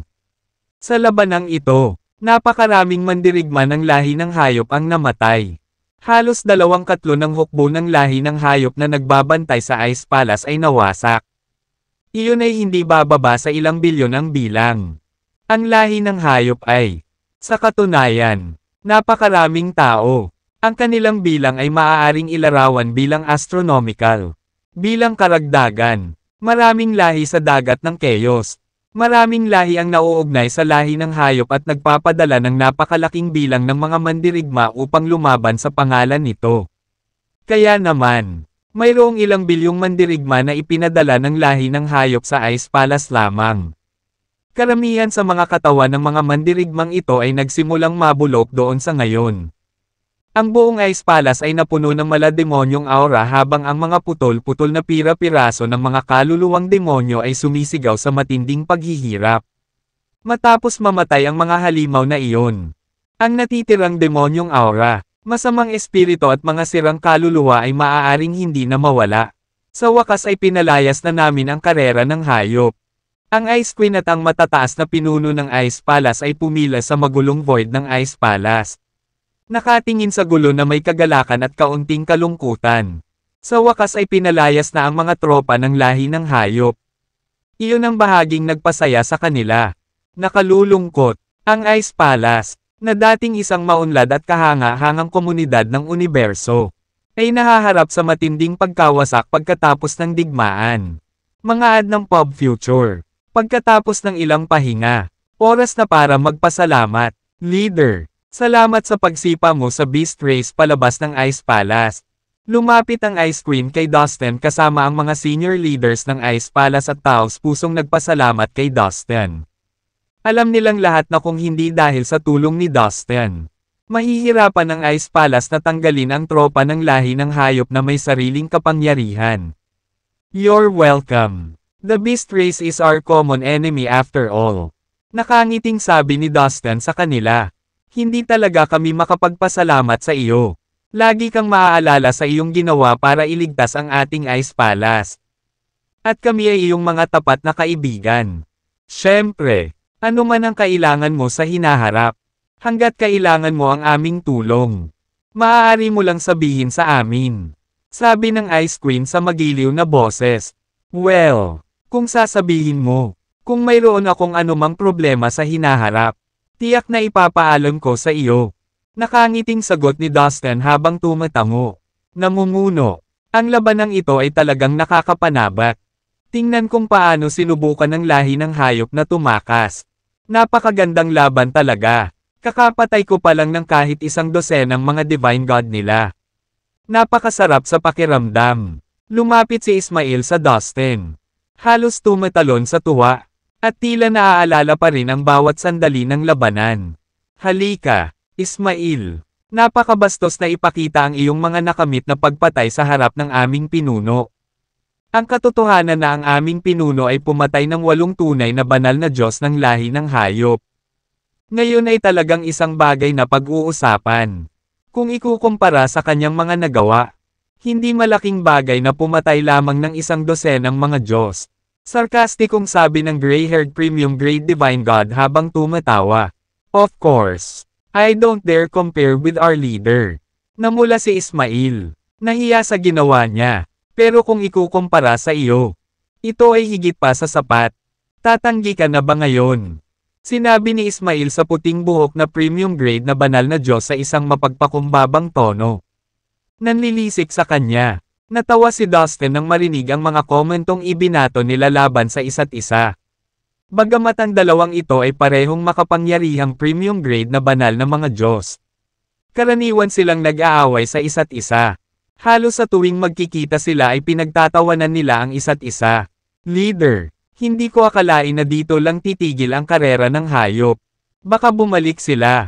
Nag-aalalang sabi ng Ice Lord kay Dustin matapos huminto sandali. Tama iyan. Tiyak na babalik ang lahi ng hayop para sa atin. Tumango si Dustin. Nakatingin sa Ice Queen. Walang alinlangan tungkol sa pagtitiyaga ng lahi ng hayop. Mga ad ng pop future. Si Marlon ay ambisyoso at may nag-iisang layunin na sakupin ang buong Sea of Chaos. Siya ay dumanas ng napakalaking pagkatalo sa labanan sa Ice Palace at natalo ng napakaraming mandirigma.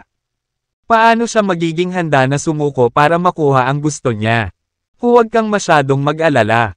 Kakalabanin lang natin sila kahit ano pa ang plano nilang gawin. Confident na deklara ni Dustin.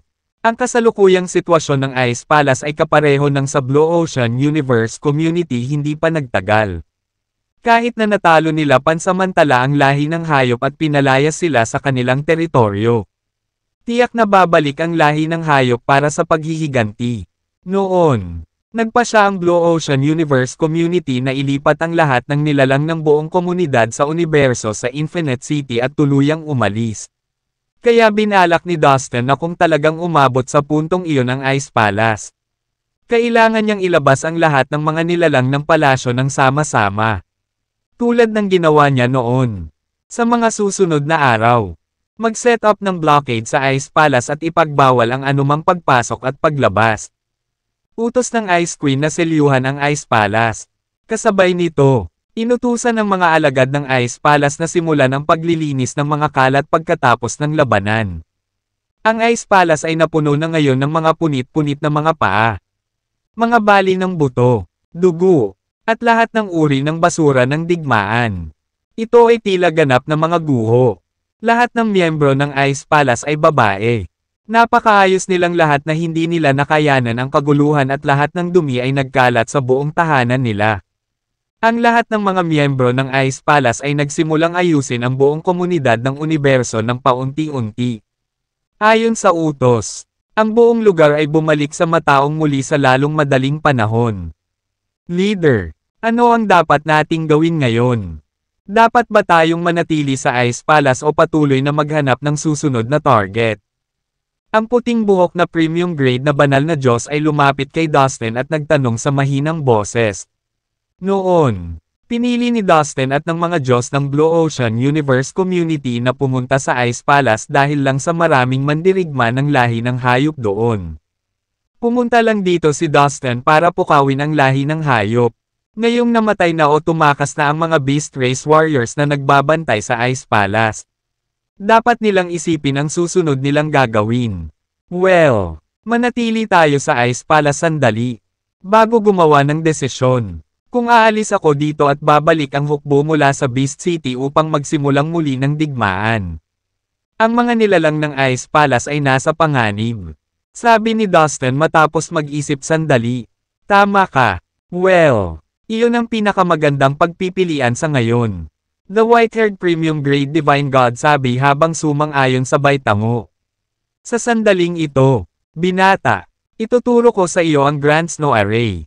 Maaari mong i-set up ito sa Ice Palace para sa proteksyon. Pagkatapos nito, kahit na ipadala ng lahi ng hayop ang kanilang mga tropa, hindi sila madaling masira sa Ice Palace.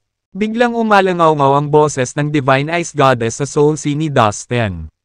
The Grand Snow Array. Ano yun? Nang marinig ito ni Dustin ay medyo nataranta. Hindi pa niya ito narinig noon. Tama iyan. Kahit na dumating ang isang namamahala na Diyos, mapipigilan siya ng hanay. Ang mga disipulo ng Ice Palace ay nagsasanay na ngayon ng aking mga kasanayan sa paglilinang. At itinuring ko ito bilang isa sa aking sariling puwersa. Hindi ko hahayaan ang sino mang tagalabas na ay bully ang aking mga tao sa kalooban. Kung gustong ay patong ng lahi ng hayop ang kanilang mga kamay sa Ice Palace, kailangan muna nilang humingi ng permiso sa akin. Malamig na sabi ng Divine Ice Goddess, sa medyo nangingibabaw na tono. Noon, isa rin siyang Diyos ng kaguluhan na may lakas na pamunuan ng buong Sea of Chaos. Siya ay natural na hindi natatakot sa lahi ng hayop.